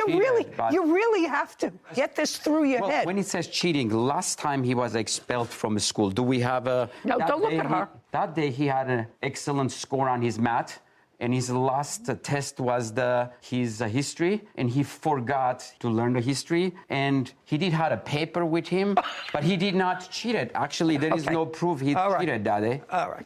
They're not in the business of expelling children. They're in the business of keeping children in school. How many other students were expelled from the school the semester that this defendant's son was expelled? 0. Yeah. Wow. They're in business of keeping children in school. I guess my son was that bad for her to expel her. She said they didn't expel any other children. I'm going to ask her, how many children were enrolled in the program at the same time the defendant's son was enrolled in the program? Approximately 70, 75. Okay, and of the 70 to 75 students, the only student expelled was the defendant's son. Yes, ma'am. That should tell you something, sir. Stop making excuses. Okay. I didn't tell, he didn't look at the paper, he had it underneath him, but he didn't look at it. Well, plagiarizing. So he copied from somebody on a paper that was supposed to be original work, did it once, he did it twice. Do you understand your son has a problem? Well, we all have problems. No, I never had a problem being expelled from school, sir, for cheating. I never had a problem being expelled from school for cheating. I have lied. I have 5 children and 13 grandchildren. All have completed college, some professional school. None of them have ever been expelled for cheating. That's a lot of people. Do you feel it's fair to expel a child from a school because of cheating? Cheating? Absolutely. Not that I usually let people ask me questions, but the answer is absolutely. Because if 70 children are working hard to get good grades and studying and creating original works when they're supposed to create original works, And your son, who's getting a 99 on a math test, when he's been getting low scores on tests, all of a sudden becomes a shining star one day, and it's a pattern, and then they find another cheat sheet under his bottom. That's something that suggests to the other 70 students that are trying to do the right thing, that it's okay to cheat. And so if you want to cheat on this test to get a 99, it's okay. You can't run a school where you permit kids to mingle with kids who are trying with kids who are cheating. So do I think it's fair? Absolutely. Okay, how much money was reversed by this bank? $1,050 plus $45, a $15 fee per transaction. $1,095. Okay, judgment for the plaintiff in the amount of $1,095. Sir, your problem is not with the plaintiff. Your problem's with your son. He's like all of us. He made a mistake. And No, he didn't make one mistake. I'm going to tell you something. Honestly, I used to say when I was practicing in a different court that if criminals got caught the first time or every time that they committed a crime, they'd stop committing crimes. Problem is, they commit a crime and they don't get caught. And then they commit another crime and they don't get caught. Then they commit the third crime and they get caught and they're brought to court. And their lawyer argues this is their first arrest.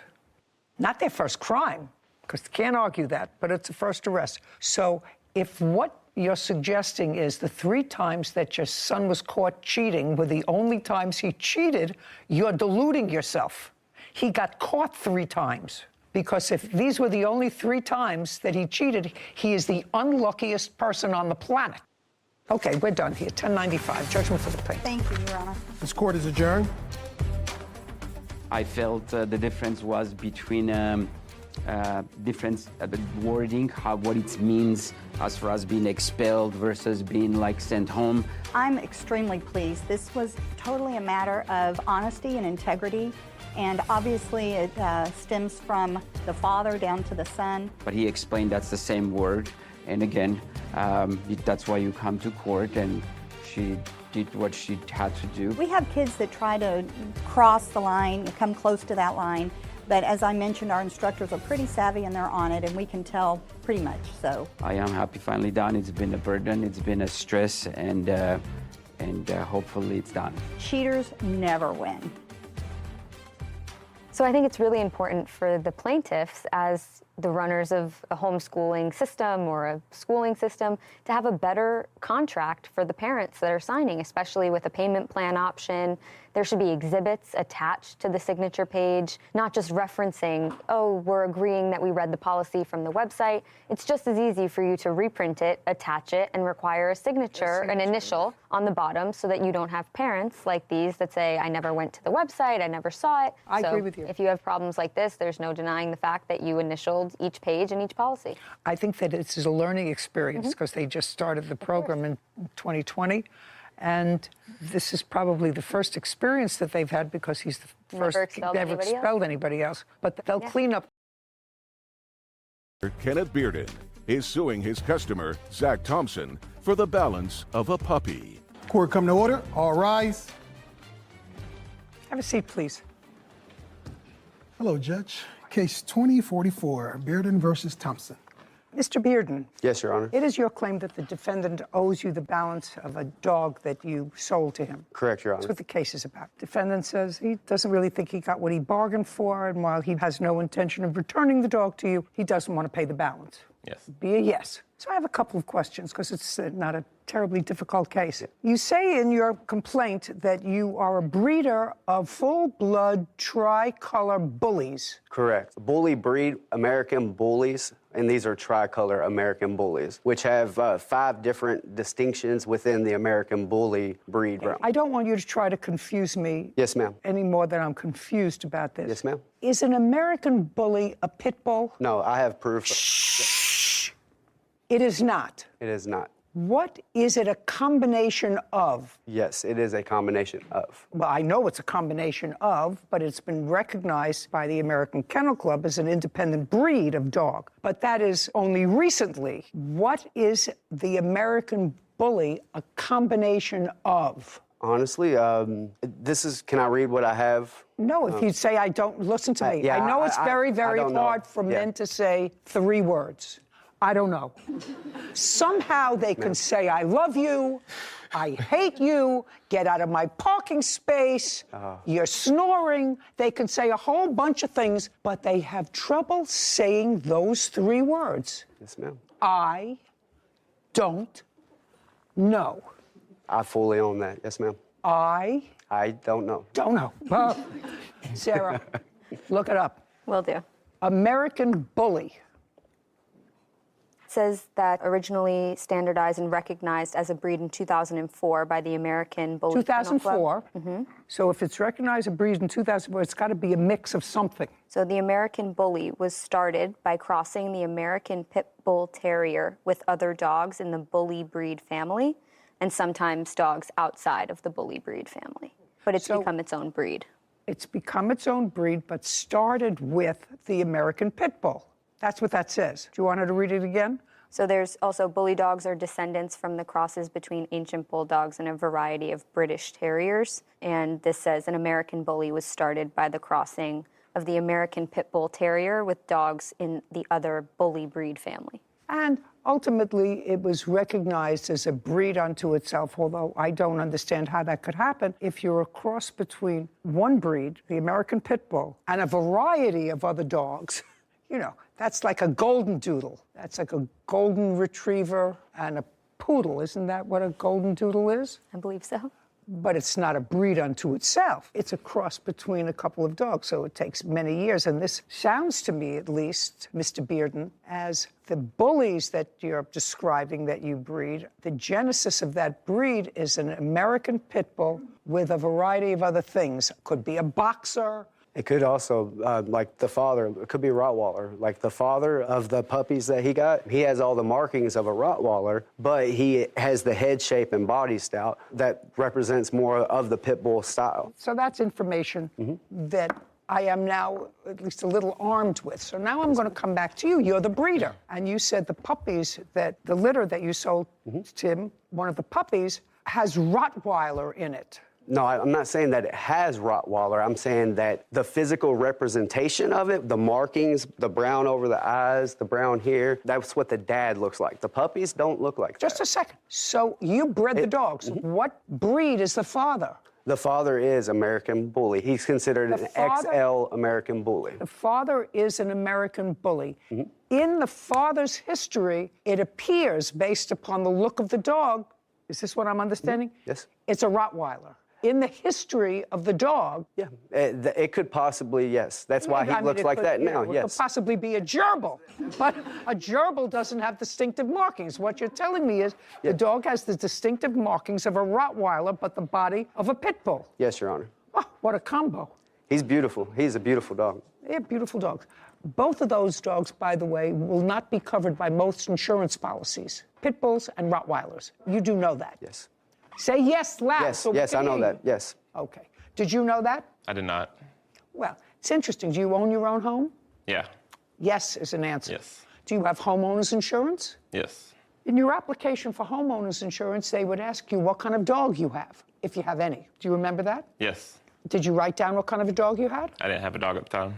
I want you to read over your homeowner's policy, wherever you live. Who are you covered by? Not exactly sure. What do you mean not certain? You don't know who your homeowner's policy is with? It's all in the bill. What It's all paid for, one yearly fee. You mean for your car, for your home, Yes. everything else? I would check, sir. If you own your own home, did you have a lot invested in your home? Yes. I would take a look, because many insurance companies now will not insure or charge an extra premium if they would insure homes that have, as part of their household, certain breeds of dogs. I am telling you, and he knows it, that Pit Bulls and Rottweilers are in that group. Yep. So if something happens and your dog bites somebody and they will sue you, and you'll say, well, I have homeowners insurance, your policy might just disclaim. That's why I didn't want a pit bull. What do you think you got? A pit bull. You got an American Bully. And it's not so hard to look up You do have a Well, tablet a or bully- something? A bully, when you look it up, it actually is American Bulldog and a Stanford Terrier. It's Well, not, an American Bulldog and a Staffordshire Terrier. You know what Staffordshire Terrier is. yeah. What is it? I mean, it's pit bull. Right, that's what it is. Everybody tries to use different language because they want to get away from that. It's a bully, it's a terrier, it's a something else. But bottom line, that's what it is. And you know that's what it is, whether it's a half or a quarter. You know it's listed among those breeds that the insurance company is not going to cover you for. And you have knowledge of that. You got to be careful. So it was your understanding that you were purchasing from the plaintiff a what? A full 100% bully. There's no 100% bully. There is no 100% bully. You just told me a bully is a mix between a... After so long, it's considered a full bully. That's from my understanding. That's not what that says. It says among other things. You really have to be more vigilant. Don't tell me what your friends told you. Don't tell me what they did. Don't tell me what they said. He told you that he was selling you an American bully.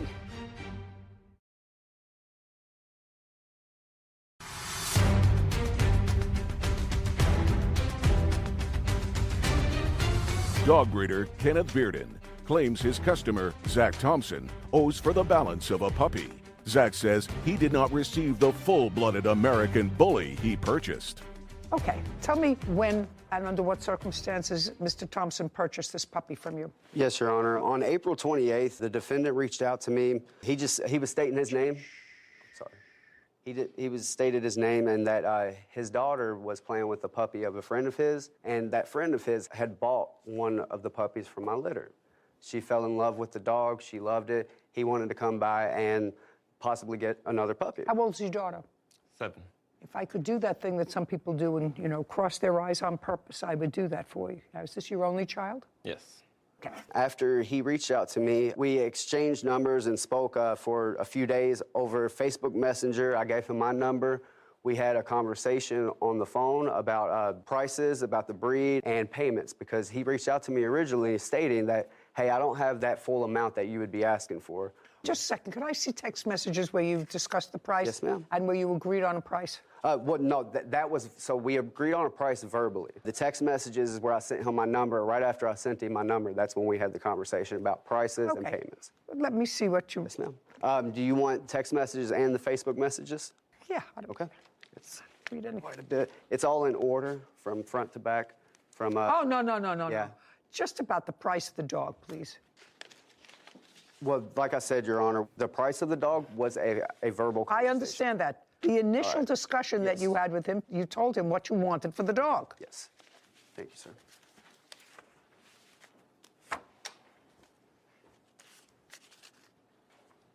Mrs. Thompson, and you wrote, I told him I would even take the runt if you're willing to help me get a puppy for my daughter, right?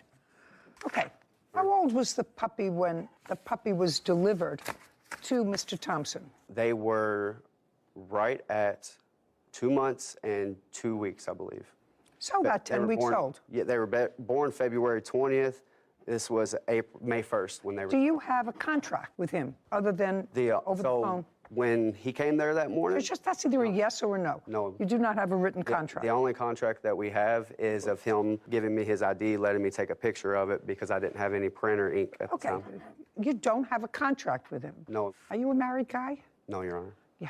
You know, how did I know that? Because you talk a lot. Most married guys don't talk so much. They answer 2 or 3 words, and that's it. Do you live alone? Yes, it's just me and my son. How old is your son? He's 12. And how many of these dogs do you have roaming around? I have 2. Okay. Mr. Thompson, the plaintiff delivered the dog to you. You had no written contract with him. You just agreed to take the dog at a certain price, correct? Correct. He agreed to sell you the dog, and you discussed he got this much with papers, this much without, but he was willing to work with you without papers, correct? Yes, correct. So you were getting a dog without AKC papers for how much? $500. $500. $100 down. Just a sec, what? $100 down and then $100 every 2 weeks until it's paid off. So you gave him the $100? Yes. And then you never paid him any more? Well, before the next payment was even there, I'd questioned him about being a full bully, because everybody kept telling me it wasn't a full bully because I have multiple friends that... Don't tell me what your friends told you. Don't tell me what they did. Don't tell me what they said. He told you that he was selling you an American bully. Yep. Without papers. Yes. So that you weren't going to use this dog for any breeding purposes. Yes, didn't plan to. Because you don't have papers, and that would be sort of foolish for you. Yeah. Did your daughter fall in love with the dog? Got the dog that she wanted, right? Yeah, a little picked it female out. called Zoe. Zoe. Yeah, she picked her out. Your Honor, And she just... I disagree with that also. What? When he originally arrived that morning, he was trying to get a different dog. He wanted a certain one. Just a second. Your daughter picked this dog out. Yep. Correct. You disagree with that?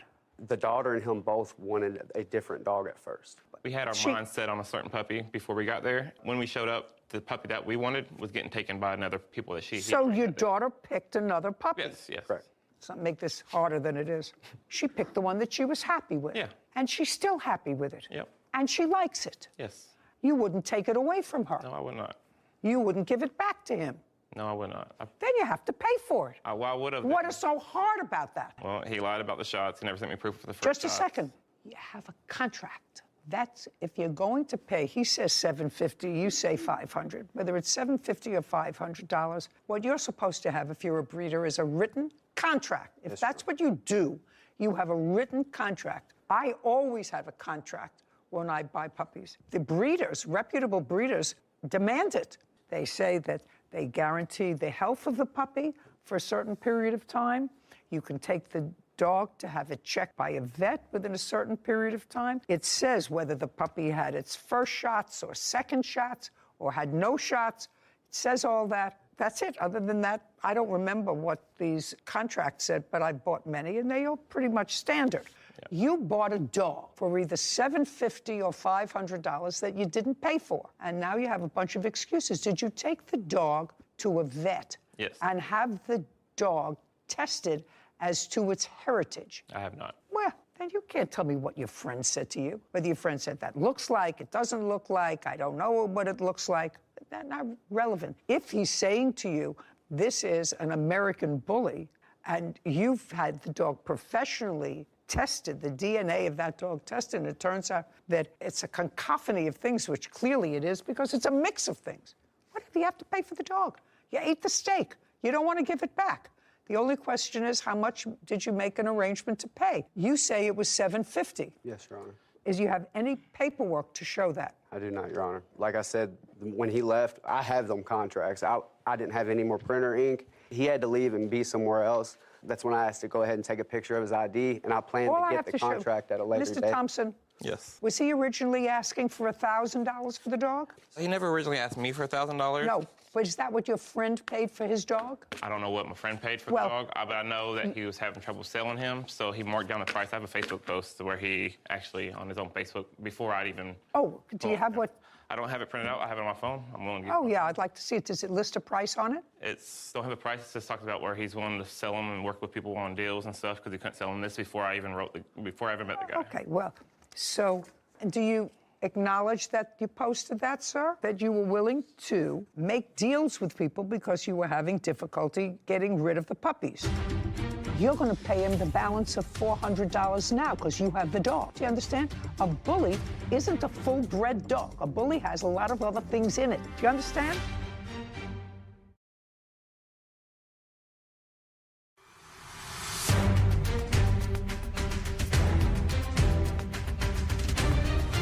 Dog breeder Kenneth Bearden is accusing his customer, Zach Thompson, of refusing to pay the balance on an American bully puppy. Zach says he didn't receive the purebred he was promised and tried to return the dog. And do you acknowledge that you posted that, sir? That you were willing to make deals with people because you were having difficulty getting rid of the puppies? No, Your Honor. Okay, I'd like to see his... Make it a little brighter. Because you say here that you usually sell them $2,000 with papers and $1,000 without. Yes. Okay. And my Facebook... Just a second. Yes, Your Honor. 5 pups left and needing good homes. These are full-blooded American tricolor bullies. Please help us find them homes. I'm willing to negotiate and rediscuss price payment at any point. Okay, so you're willing to work with anybody? Exactly. Okay, so when you had a conversation with him. Tell me what price you arrived at. We arrived at $750, and when we spoke, he told me that he would give me $100 every week. And also in our text messages, it also states where he mentioned if his taxes came, he would pay me in full. Okay, but you talked about pay $100 every week. Yes, Your Honor. In my messages, there's a few times where I reference $500, and he never says, well, it's $750, not $500. Okay, so. Can I see those? Yeah. I'd like to see them. In that message. Now, and we also talked. Just give me the message. Okay. Here's the one that states 500 right here. Yeah, I believe that the price you negotiated was $500 because the only one of the litigants that has any messages, that has any number in it, is the defendant, who talks, at least on 2 occasions, of the fact that he doesn't want to pay $500 for a mixed breed dog. And there's nothing in it that says, sir, it wasn't $500, it was $750. You gave me $100, so you still owe me $650. That's what the response should have been, and you didn't do that, sir. So I would have had no problem paying him $500 if it was a full bully. No problem at all. You're going to pay him the balance of $400 now because you have the dog. Okay. Do you understand? A bully isn't a full-bred dog. A bully has a lot of other things in it. Do you understand? Well, and you want to keep the dog. No, I wanted to bring the dog back. He said I could bring the dog back, and then he wrote back and said, okay, I could bring it back. I just asked you a question. You want me to have her read it back to me? You just said... I don't want to bring the dog back now. Well, now is what we're talking about. Now is where we are. It's 4 or 5 months now my daughter has fell in love, but the first 10 days, I did ask to bring it back. He said, okay. Right now, we're not in the first 10 days. Right now, we're here. I asked you a question. Do you want to give him the dog back? If that's what it takes, yes. You ready to take the dog back? I do not want to. Once we sold the animal, Well, if he says that there is no proof that this litter was a full-blooded American bully, and you have the American Kennel Club records that show that it is, that because you must have registered the litter. That's what happens, Mr. Bearden, when you have a full-blooded dog. You register the litter, and then if you're selling it with papers, the new owner will register the dog with the AKC in their name. So all you have to do now is show me the registration for that litter. No, that's either a show me or I don't have it. I do not have that, Your Honor. Because there was no reason. That's why the puppies were $2,000 with papers and $1,000 without. There's no reason going the extra mile. That's why they have the $2,000 option of me taking that headache off their shoulder. No. That's a lot of who shot John, sir. If you are a breeder, that's what you identify yourself as. I am a breeder of. Yes, Your Honor. Okay? And clearly you are a breeder of because he saw puppies from another litter of yours, which drove him and his daughter to contact you. Yes, Your Honor. So if you're a breeder, you register that litter so that if you want to sell it, a puppy with papers, you've already registered that litter. Either you can use it or not. Do you understand what I'm saying? You would know exactly what I'm saying, That's Mr. the Beard. normal process of things, Okay. yes. And right now, Mr. Thompson, at this point, I agree that you agreed to pay $500 for the dog and gave him a $100 deposit. Yes. Which means you owe him $400. He said I could bring the dog back at one point because I wanted to bring the dog back because I didn't think it was the dog I wanted. I'm talking about now. Yes, I know, but then he said no. And then he said no 2 days later, and then he said he's going to take me to court, or he threatened me and said he's going to have someone come get the money out of me if not. And then that's when I stopped responding. After he threatened me, I stopped responding. And that was before our first initial payment. That was within the first 10 days, and it wasn't even in the 14 days yet when I was going to make my payment. Did you pay him? No, I didn't. $100? I paid him $100, yes. Yes, I'm talking about $100. Yes, I did. So what do you want me to do today? Either... I don't think he deserves nothing. He lied about the breed. No. He never sent me shots. No. He lied about those. Yeah, just a second. And then he threatened me. Do you want to return the dog to him, or do you want to pay him the $400? I'll return the dog to him. Fine. He's returning the dog to you. And You understand? I paid all the vet bills. Just a second. Vet bills. I don't care, but I will prepare an order that within 5 days of today, you will deliver the dog back. He delivered the dog to you? No, I went to his house, picked it up. You went to his house? Great. How far do you live from each other? 30 minutes, probably. Is there a police precinct in the middle? Because I don't want this done at anybody's house. What police precinct is closest to you, sir? It'd be Bullitt County Police Department. That's where you will meet 5 days from today. What's a good time for you? 4 p.m., 5 p.m. What's a good time for you? Whenever. 4 o'clock. Yeah. 4 o'clock. Yes, Your Honor. Fine. We'll prepare an order, give it to you. You meet at the precinct and exchange the dog. Will he pay me from what I've gave him? He'll give you back the $100. What about all the vet bills? That you eat. Okay. Got it? Yes, Your Honor. That's the order. That's what he wants. Sounds good. Let him go explain it to his daughter. Perfect. Thank you. Then him win. This court is adjourned. Yeah, I don't know what exactly I'm going to do moving forward. I didn't feel like I got the dog that I wanted. I never made a threat to him, never did anything like that. I told him that I would take him to court. There was definitely a better dog out there. I'm an honest, hardworking man, and I deserve what he's supposed to pay to me. So I was so confused because as I'm looking for where it comes from, because I know it's not a purebred, it said the American Bully is a great family dog because although bred from pit bulls, which sometimes have an aggressive tendency, the aggressive tendencies of American Bullies have been bred out. And I was a little bit confused how you could breed out the aggression. I don't know. I hate to be that guy going home today to explain to his 7-year-old that she's losing her puppy. Yeah, I'm glad I don't. Is suing musician Luther Fortenberry for breach of contract and copyright infringement. Court come to order. All rise. Have a seat, please. Hello, Judge. Hi. Case 2081, Kepper versus Fortenberry. Thank you. You're welcome. Mr. Kerper, it is your claim that the defendant breached a contract with you. The contract was a verbal contract. And the nature of that breach was the defendant envisioned in his mind the lyrics to a song. That was his business. And he asked, according to you, he asked you to put music to the lyrics. Am I understanding that correctly? The latter part is true. However, it was more than just a verbal contract. It's also in writing. Okay, I'm going to take a look at it. Okay. That's important. And according to your complaint, you did in fact write the music. Correct. To his lyrics. That is correct. And you had an agreement in writing that you would share the profits of any exploitation of that song. That is correct. With him. Yes. And that he breached that agreement. Yes, there's also an agreement that he would give me proper credit whenever he was using that. So now I would like to see, if you say there was a written contract that's signed by both parties. That's what I want to see. Okay. So this was the original version, which he offered me 25%. Just a second. Okay. Just a second. Sorry. Okay.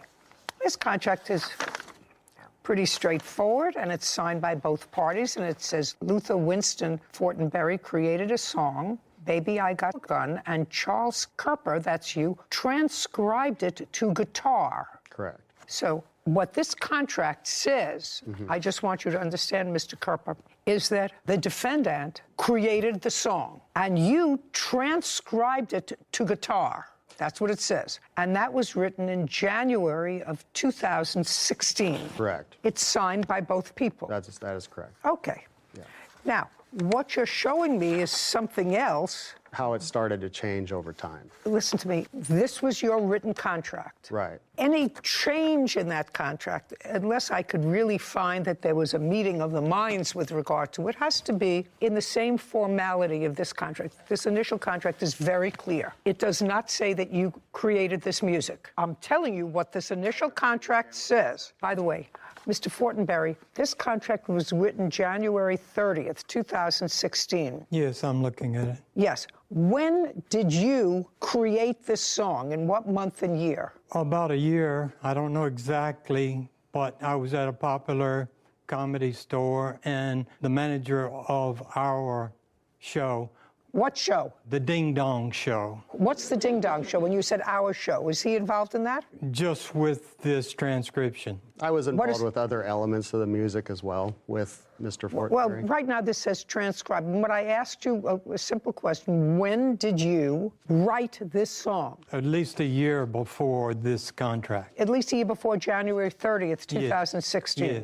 And I was singing it regularly a cappella at the club. Okay. But you asked him to transcribe it. That's what it says. Now, this was done at the time that you transcribed it to guitar. I would argue I'd never transcribed it because... That's it. Just a second. That's what this says. It doesn't say will transcribe it. It said transcribed it. Correct. To a guitar that they both agreed to submit for sale Correct. Asking price will be $10,000 to rent and $10 million to sell it outright, and you will split it 75-25. That's what this says. That is correct. Now, did you ever rent it? I never rented it or sold it. Just a sec. Well, I'm asking you these questions. You never rented it? No. And $10 million to sell it outright, and you never sold it? No, ma'am. Okay. So it was neither rented nor sold, which was your original contract. And you have no proof to the contrary, that he neither rented it nor sold it. I have evidence that he did use it in other It doesn't say that you can't use it. Right, that is correct. Okay. Now you want to show me, sir, because this is what your action is. You want to show me that this original agreement was somehow modified Correct. to give you a wider berth. This is correct. Okay. So I'd like to see what you have in writing. Okay. So immediately after that was signed, about 4 or 5 days later, you have the papers that's stapled behind. I confronted Mr. Fortenberry and I said, this is not a transcribing project. This is a rewriting project. What he provided to me was not usable for transcription. And on the next page, we have a text message exchange that I highlighted where he Well, just a changes... second. Shh. Sorry. Well, this is a text message from him to you. Correct. And he right? acknowledged... And just a second, that's not acknowledging. That's a text message from him to you. Do you have your response to this? You can't unilaterally change a contract that's in writing. I mean, if you have an offer and an acceptance. Right. So where is your response to this? I don't believe I had a response in the history of messages I was able to retrieve, so... Then this is irrelevant. Okay. So far, we have this. We have a writing signed by both parties, which is complete. It says what you did, you will be paid in the event of a rental or a sale. Now, you want to show me something else? So going forward, what he did was he registered the song with a registration company in San Diego. He did that without my knowledge. Just a second, that's irrelevant. This is your contract. Show me where it's a violation of this contract. This contract says you transcribed it to guitar. If the version that you transcribed with a guitar is either rented or sold, you will get 25% of the revenue. Right. So we already went through that. You do not have any proof that he either rented it or sold it. It doesn't say that you will be given credit. It doesn't say what your credit will be. If you have a modification where he agreed that you will get certain credit and you accepted that, I will see that. Okay. This is the most recent agreement signed in August 21st, 2018. It's dated August 8th. I don't know what this means. Mr. Kerper agrees to release Mr. Fortenberry from any financial liability for work performed prior to the date of this document, that is prior to 2018. Correct. Payment by Mr. Fortenberry to Mr. Kerper will be considered compensation for his time, costs, etc. Mr. Kerper has invested in this ongoing project to date. What did he pay you? Because it doesn't say here. He didn't pay me anything. What he did was he gave me some camera equipment, which he'd promised me, which was outside of this project. And he gave me $300 as what was deemed a celebratory gift because we were wrapping this up to No, that's make not a what video. this says, Mr. Kerper. Mr. Kerper, we read a contract literally. Right. This is a poorly crafted document, but it's clear in regards to baby, I got a gun. Right. Mr. Kerper, that's you, agrees to release Mr. Fortenberry of any financial liability for work performed prior to the date of this document. Correct. Payment by Mr. Fortenberry to Mr. Kerper will be considered compensation for time, costs Mr. Kerper has invested in this ongoing project. And what you're telling me is the payment was some camera equipment and $300. I would say it was not the camera equipment, it was the $300. What the camera equipment? This is some camera equipment I had. I had sold him some of it prior, and he had offered it back to me as a gift because I had invested so much work into this project. You got 5 more minutes of my time. Okay. You have no case. I believe I do, ma'am. No. I'm sorry, Your Honor. Sorry, you don't. You want him to say, whenever he performs the song, I wrote this song together with Mr. Kerper, and I want you to understand that he's the music man. I don't know what a music man is. It's interesting when people sign contracts and they have no idea what they're doing.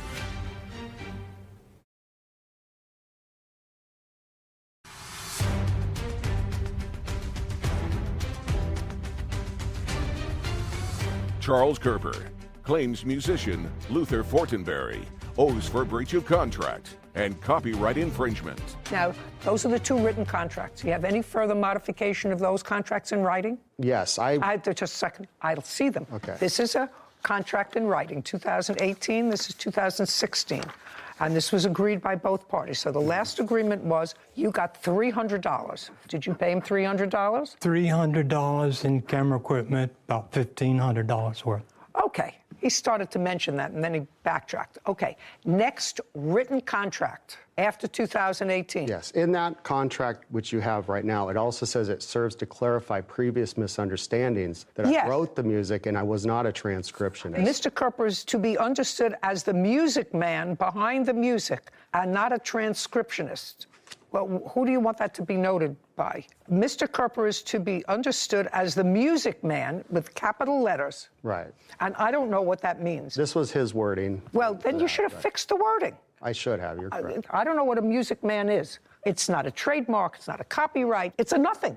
I don't know what it means. So I wrote the music, which is in the version which he's using currently. I wrote that from scratch. There was no transcribing. That doesn't say that.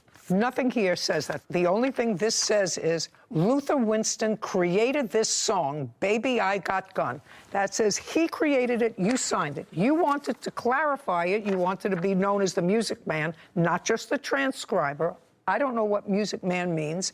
And you got paid pursuant to this, although it doesn't say this, but you acknowledge it, you got paid $300. Okay, also in that agreement, it also says that I'll be given credit in future uses. It says that. As the music man. You want him to say you're the music man? Credit, which he did not give me Just credit. a second. You want him to say, whenever he performs the song, Baby You Got Gun, if he gets up to perform that, I wrote this song together with Mr. Kerper, and I want you to understand that he's the music man. It's interesting when people sign contracts and they have no idea what they're doing. Okay, let me see the next contract that you have. So this is an agreement which is supposed to be a performance agreement with his producer from the comedy club. Well, just a second, let me take a look at it. He's... Shh. Well, this is exactly what this says. This says this agreement, and this is August of 2018. And who sent this, by the way? Mr. Fortenberry sent that to me. Okay, it said this agreement gives Luther the right to perform music as the opportunity arises. Luther is further released of any further financial responsibility or debt owed making music. Charlie Kerper will be referred to in the future as the music man. This payment will be for goods and costs making music for $300 and camera equipment. If any referral is made in the future as to who wrote and performed parts of said music above, Charlie Kerper will be given those credits. Correct. Okay? He sent that to you. Where is your response? So he sent that back to me on August 8th. Just a second. Okay. He sent this to you. So I would like to see your response to this. I agree to your terms. I disagree with your terms. If you agree with the terms, then I might accept that as a modification of a contract. If you say I disagree with the terms, then there is no modification. We go back to these two signed agreements. Correct. Where is your response to that? Can I explain what happened after that? He's emailed that to me. I was here in LA, and I didn't have an opportunity to entirely go over it, but we were trying to meet with him at a restaurant and also at the museum to have this resolved. So I had my phone only to look at it, and he was playing hardball with me that day. So he sent me these emails saying he had signed these agreements, which included making referral to me and clarifying that I did in fact write the music, which he claims I transcribed. I need your response to him. Okay. If there is no response, we have these two agreements. So the response was this. That night, he finally agreed to meet with us. Right, in writing. Yes. I want what you sent to him in response to this email. Well, I called him on the phone and I said, can we meet so we can sign this and put this past so the music video could be moved forward? And he wanted a performance agreement so there wasn't any questions whether or not they could use the music in the video. So I arrived at his apartment. He made us wait outside for half an hour. Okay, you know, Mr. Kerper, I really don't care. Okay, I'm sorry. It's not relevant. Yeah. What's relevant is if you had a subsequent offer and acceptance to a new contract, a modified contract that he made via email, and you responded to him via email that I accept those terms, or if you sent it to him and said, these are the terms I want, and he wrote back and I accept your terms, unless you have that, you are bound by these two written contracts, which means you got paid. You got paid $300 and some equipment. You got paid. Right. And according to this contract, when referring to this music and referring to you, he has to refer to you as, in capital letters, the music man. Correct. Giving me credit. Correct. No, he has to refer to you as the music man. It says here in this contract, I'm sorry, if any referrals made in the future as to who wrote and performed parts of said music above, Charlie Kerper will be given those credits. Yeah, as a music man. No, it does not say music man here. Where? It should say it in the, not that one. Not that one either, the other one.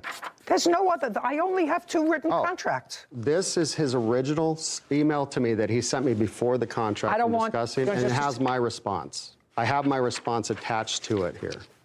I'm sorry, Your Honor.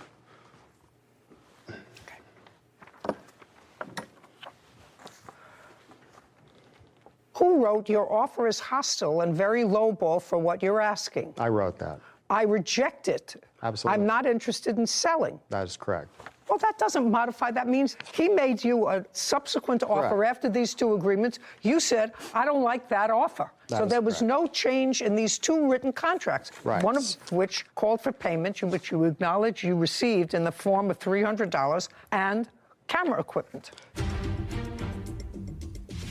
He was limited to using it on one particular program, and he's used it in other places. And I said, put your hand down. When it doesn't appear that you're losing, you're supposed to keep your mouth closed.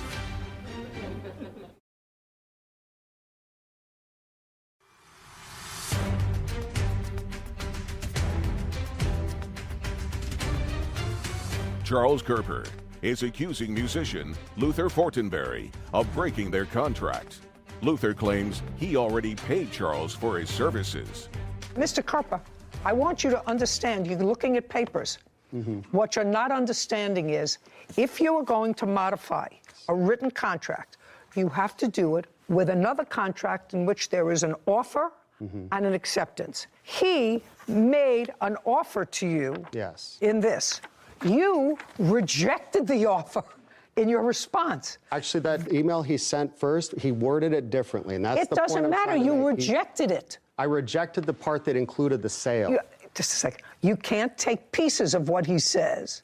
If you're going to modify a contract which is clear, or as clear as it can be if two lay people write it, and which has been executed and fulfilled by terms of payment, because there was an exchange of cash and goods, which is indicated in here, you have to have a modified contract. Correct. This is not a modified contract. He says to you, this is what I'm going to do, and you said to him, I reject it. It's a low-ball offer. So we're going to get back to, is there a subsequent modification that says, in addition to the $300 and the camera equipment and the fact that I will refer to you if I refer to anyone when he's singing the song, which I've never heard. I've heard of patter, where somebody talks about patter, and so-and-so wrote the song, and he wrote it when he was mourning the death of his dog, and then sings the song. That's patter. That's what I understand patter is, the chatter before. So if he was going to chatter about who wrote the song, he'd have to say, and the man behind the music is Mr. Music Man. That's all this says. And he's never sold it, and he's never rented it that you can establish. He has used it in film production? He can use it. Your contract doesn't prevent him from using it, sir. The final, I'm sorry, but the first one I gave you is the final. That was what led up to the... No, this is a clarification, because you asked, right? And this is your final payment, $300 and camera equipment, because that's what you both agree that you got. There is no modification. There is, though. Well, then show me. On the top line of the final, it says it'll be used exclusively in the Ding Dong Show and nowhere else without permission, and that is what is... Just a second. It says this agreement gives Luther Fortenberry the right to perform named music in the Ding Dong Show and the promotional video. Correct. And? That's it. So? So that is what he's limited to as far as performance. Okay. And? And he went and used my music in other productions without show me. consulting me. Okay. I also have lyric sheets showing that... Listen to me, sir. Yes. I've already explained to you what this case is about. It's a contract case. Okay. I'm not going to go through contracts 1 and contracts 2. It was painful enough when I went through it the first time, half a century ago. Yeah. What I'm telling you is you have no modification of a contract unless there's an offer and acceptance. The only 2 contracts you have are here. I absolutely read this, and it says this agreement gives Luther Fortenberry the right to perform music named in the Ding Dong Show and promotional video. Correct. That's what it says. You say he used it in other places. That is correct. There's no remedy if he uses it in other places. You only have a remedy, sir, if he sells it or rents it. And you're not asking for injunctive relief. There's no action. He did with it, to be honest. What? I don't know what he's done. I've asked him for a complete statement of where he's used this and what payment. Mr. Carper. Yes. You're the plaintiff. Yes. It's not his burden. It's your burden. What you're saying is he was limited to using it on one particular program, according to this, and promotional. And he's used it in other places. And I said, put your hand down. When it doesn't appear that you're losing, you're supposed to keep your mouth closed. It's your burden to show me that he used it in other places. That's first. Okay. Show me. I can do that. I have the papers. I had it quite orderly before I came into court, and this nerves happen. You can look for it, sir. I'm just advising you that your action is for breach of contract. That's what you filed. Right now, I have 2 contracts. One contract was fulfilled with the payment of $300 and camera equipment. There is an agreement here, however, that says he can use that music on certain things. It doesn't say exclusively on certain things. He says he can use it on the Ding Dong Show and promotional video.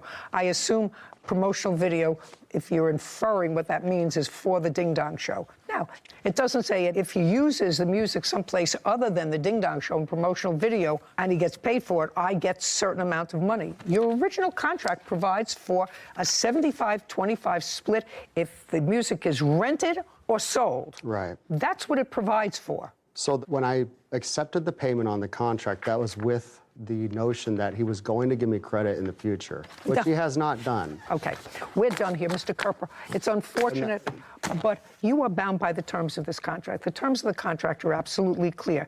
You have one in 2018, and you have one in 2016. The one in 2016 is crystal clear. You're a transcriber, and as a transcriber, you will get 25% if the music is either rented or sold. Subsequently, there was a writing that says you don't want to be known as the transcriber. You want to be known as the music man. Your Honor, I did not transcribe anything. I wrote the music, okay. and that's Mr. why the Carper, we're done. You got paid paper- $300 for writing the music and camera equipment. We're done. Your case is dismissed. This court is adjourned. Mr. Fortenberry approached me to transcribe a piece of music. He Well, I'm sorry she had to listen to so many lies. presented me as completed, which it was not. And I'm glad she had something in print like contracts. I helped develop the lyrics further and also write the music. I hoped that he would see the truth Well, there's always more songs, isn't there? and correct his lies. While I really appreciate that these 2 plaintiff and defendants had a written contract, it's always a risk as a layperson to write a contract yourself. It has to be fully integrated, all the points have to be hit, and one major part that was lacking here was a remedy section. So if the plaintiff is claiming that he deserves some sort of credit or some sort of payment for a show or an exploitation of the song going forward, there needs to be a sentence, at least. That's a meeting of the minds as to what's going to happen if that condition is not met. In the future. In the future, because the contract, the second contract in 2018, clearly said he was paid. And he was And paid. he signed it. And he signed it. He was paid $300 and some camera equipment. The defendant said it was worth $1,500. I don't know whether it was or it wasn't. Anyway, it was inartfully done. You have to give them credit for trying. Yes. For trying. You know, they're music people. They're artists. Yeah. Language and specifics and details is more our forte as lawyers. More important, it's so frightening that I think I have a memory somewhere back here of the Ding Dong Show. So I'm going in the back now and look up the Ding Dong Show. Well, I'd like to hear that. Honecker is suing her buyer. Charity Hoovener, for the cost of a golden retriever puppy. Court come to order. All rise. Have a seat, please. Case 2188, Slaniger versus Hoovener. Thank you. You're welcome. Ms. Saniker, is this your boyfriend? Hi, yes. This is my boyfriend and the father of our 2-year-old child. Okay, you could stand up with her. In addition to a 2-year-old child, you also had 2 dogs. Where were you living at the time of this incident? So we were living in our house. In your house where? In Radford, Michigan. Do you own the house or rent it? We rent it. Are you still living there? Yes, we are. Do you work? No, You're not. The answer is no. I am a writer. I'm also 2 months pregnant, too, so. The question is, do you work and make a living? Yes. At what? Writing. Okay. Who do you write for? Myself, self-publishing. Well, how much money did you make last year self-publishing? 0. 0. Yeah. So the answer is, you don't work and you don't make any money. And what about you, boyfriend? I currently, at the moment, am a custodian for the Hills School District. Okay, and how much do you earn? I earn $16.50 an hour. And what's your rent? It's $14.45. Who pays it? There's no question you don't. He does. I do. Impossible. Not at $16 an hour. Our brother currently lives with What? my brother lives with us as well, so we have a roommate. That's how we pay for it. And he pays some of the rent? Yes. Is your rent current? Yes. And you have a car? I do. So you have car and insurance. You have a car. Well, somehow you're very economical. Now, you had 2 dogs. You had financial hardship, according to your complaint, and you could no longer take care of the dogs. Is that correct? Yes, that's correct. What kind of dogs were they? Our 1-year-old dog named Courage, he is a Border Collie, an Australian Shepherd mix. He's a Border Collie? Yes. Where did you get him from? We got him from a breeder back in 2021. It was probably December 2nd of 2021. And what was the other dog? The other dog, her name was Danny. She was a purebred golden retriever puppy that we had purchased October 7th, 2022. Yeah. Okay. Now, how much did you pay for the Border Collie? We paid $500 for the Border Collie. I'm still figuring out how you're all budgeting. And how much did you pay for the Golden Retriever? We also paid $500 for the Golden Retriever. Where did you get the money from? A tax return. So let me understand this. You have a 2-year-old baby? Yes. You have a 2-year-old baby. You got tax returns from the only income from the house, which is his, where he earned $16 an hour. And what you did was you spent $1,000 of your tax return on 2 dogs. I just am clarifying that in my own mind. Huh? Yes. Yeah, that would be a right. Okie dokie. When you could no longer either physically and or financially take care of the dogs, you put an ad on the internet. What part of the internet? We put the ad on Craigslist and Hoobly. Craigslist and? Hoobly. It's like another Craigslist type online. You have a copy of the ad? Yes, I do. I'd like to see them.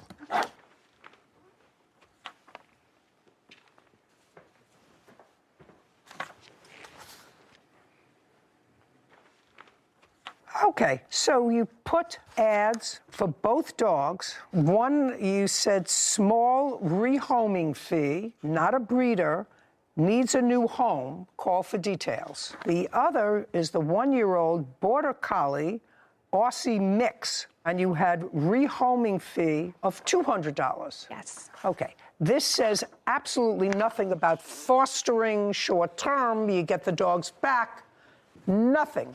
And no other criteria in here. Yes. Nothing.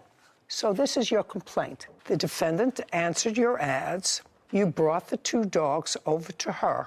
She gave you $100. Yes. Yes. You left the 2 dogs with her. You were on your way back to wherever you lived, in the car, and according to you, you had a change of heart. Yes. Yes, Your Honor. And you called her and you said to her, we're coming back. Yes. How long did that process take you? It was within the 2 hours we had left.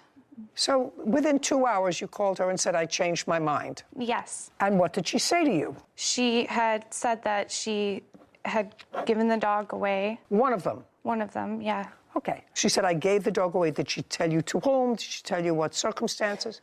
did she tell you? She said that she had given the dog to a lady named Cindy, and she mentioned that she gave this Danny to... You have text messages, is what you're reading from text messages? Yeah. I'd like to see it. Okay. Yeah.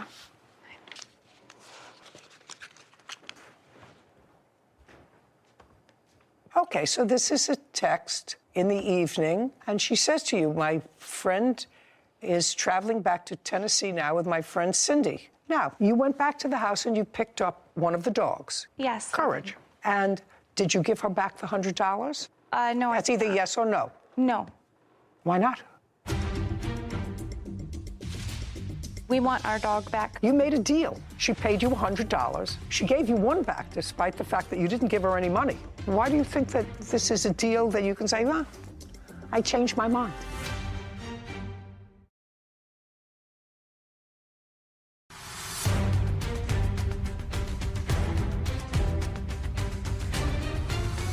Brianna Sleniker claims her buyer, Charity Hoovener, wrongfully gave away a golden retriever after promising to keep the puppy.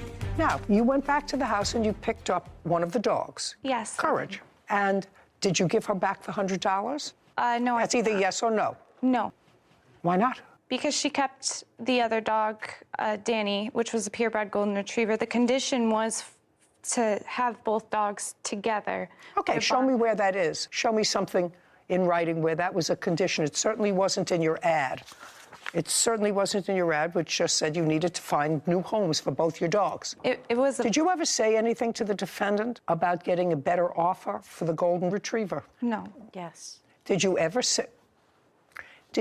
say anything to the defendant, either on the phone or in a text, that you believed that you could get more for the golden retriever because you had paid $500 for it as a puppy? This was just a couple of months later. It was still a puppy. I'm asking you, did you say anything to her about being able to get more money for her?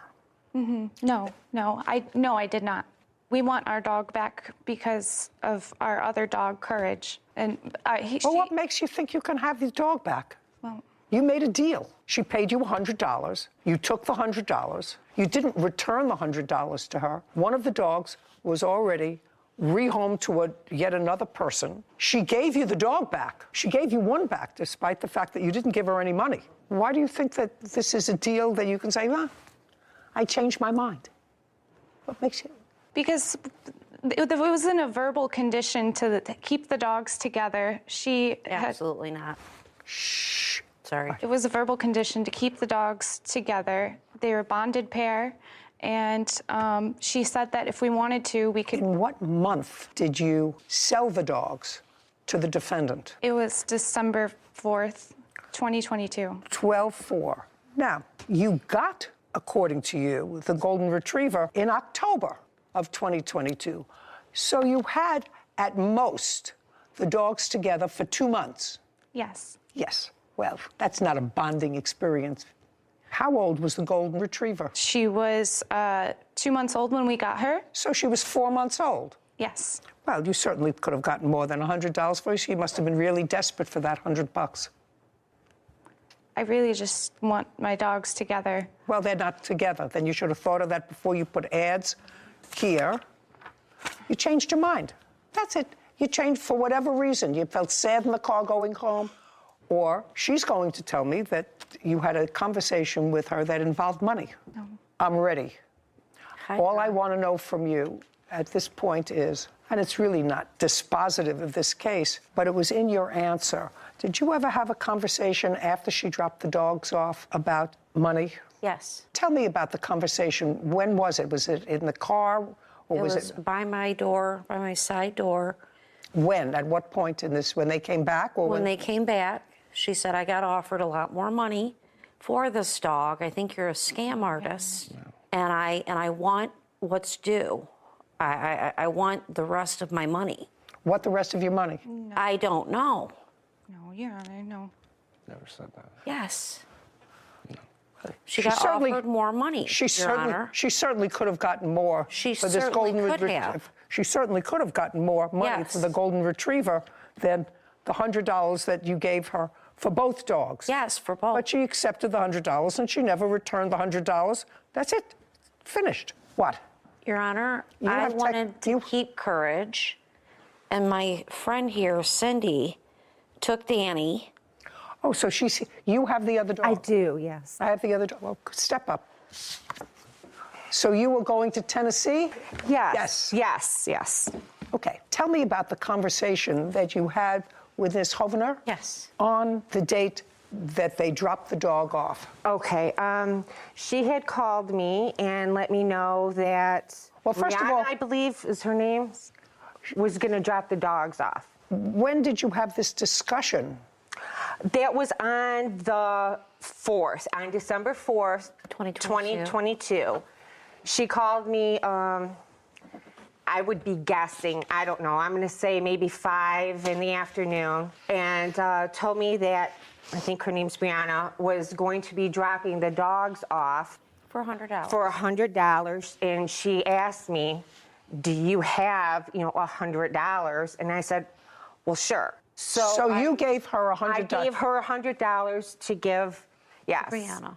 And I was waiting, and she was running just a little late. We was going to Tennessee. We had to get diapers and stuff. So I left $100 with Charity, and I said, just in case she comes while I'm gone, you have the money to give her, and I'll come back when, we're done shopping to get the dog. Okay. Now, when had you discussed with her the $100 for both dogs? Over the phone, Your Honor. Tell me about the conversation. The conversation went, we had discussed the 100 for both Courage and Do you Danny. have that in texts? Yes. I'd like to see it. Not all of them, just not all of it. Just the one that she's asking about. Yeah. How is the dog? She's doing really good. Yeah, I got her to the vet. She's growing. Oh, she 2 weeks ago was her last shots, and she's already 41 pounds. She's just growing like a weed. Yes. Yes. Okay, I'm going to read this to you. I am trying hard to come up with $100 more, dear. I have 100. And you respond to her, okay, we're just going to have to feed them bread until somebody buys them. Then she answers you, I will come up with the rest. You were just feeding these puppies bread? What's changed in your life financially that you think that you should be able to stretch your budget to feed so far a 40-pound dog and the other one? What's changed? Nothing.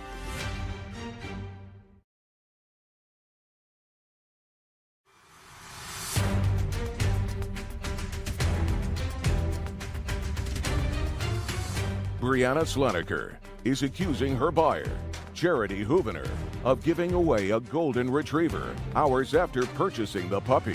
Now, you respond to her, okay, we're just going to have to feed them bread until somebody buys them. You were just feeding these puppies bread? That's what you wrote here. Who wrote this, you or him? I wrote it. And I would assume that your life circumstance hasn't changed. You're still not working, and he's still working for $16 an hour. Sure, yeah. Right?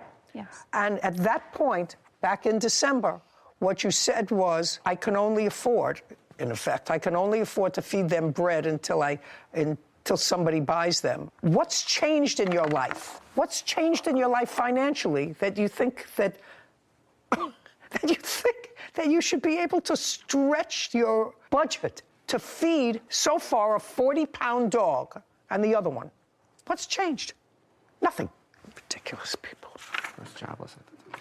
Kenyon was jobless at the time, Your Honor. What? Yes. He was jobless in December. Yes. You still took your tax returns and bought a dog for $500. Duh. She says to you, they are both really fantastic dogs. And you respond, absolutely they are. It was a nice chapter to have them. Now their fate is with you or wherever their life journey takes them. Glad you have them now. That's what you wrote. Yes. Yeah. Yes, you're right. I'm probably going to fall madly in love. Anyway, then you changed your mind and they reached out to Paw's organization and had a chat about last night. Your suspected buyer is being rude to us, and we want our dog back. What's a Paw's organization? What is that? When we had met her at her house, I was a little uneasy about giving her the dog and taking into consideration the area we live in Metro Detroit. There's a lot of dog fighting there, so I had to be sure that she was trustworthy. So she had mentioned to me that she is a part of the Paws organization, which is a animal-friendly organization. Okay. Oh, yeah. You say, now you want the dog back, and you say, option A, you pay us our asking price for the dog. What was your asking price? This is after you already got the $100. Okay. So now, after you got the $100, left the dogs with her, what was your asking price? What was your asking price? The value of her. What was the asking price? It's your words. I'm a little confused. I'm sorry. Option A, you pay us our asking price for Danny. Or option B, we call our lawyers and take you to court. Yes, I at the time wanted her to pay the remaining balance of Danny, how much we had bought her for, $500. So you wanted more money for the dog? Yes. Okay, well, you can't have it. You've already made your bargain. Your case is dismissed. We're done here. Thank you very much. This court is adjourned. I think that there's a lot of evidence, a lot of things that was left out and unsaid. I thought the judge's decision was fantastic. I just feel like everything wasn't said properly. That's probably on our part. I don't think it was necessarily fair, but that's her decision. Cindy and I wanted the best interest in these dogs. It just didn't feel right, so immediately we went back to get the dogs and keep them and bring them home. It was about money. Just stick it out next time. Don't trust everybody. I just feel as if these dogs were not taken care of. I hope she does have a good home. You know, the sadness of that whole case for me, Sarah, is the mindlessness of these two young people. I don't know where they got the $500 during that 2-year period, an extra $500 to pay for each dog. I can only speculate. When I speculate, I say to myself, based upon my common sense, neither one of them look like they're robbing a store. No. So I have to say to myself, you know who bought them those dogs? The president.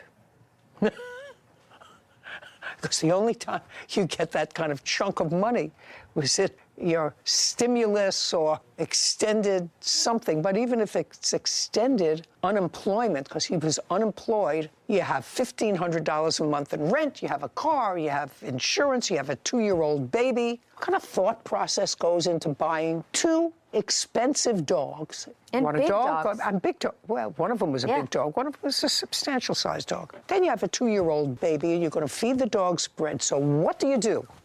You have another baby. That makes sense. Makes perfect sense. And I guess I get so excited about it because based upon my history, it's always the children that end up suffering. I knew you were going there. And it's true. Yeah. You're feeding a dog bread and think that that's an appropriate way to take care of an animal and trying to get it off your plate.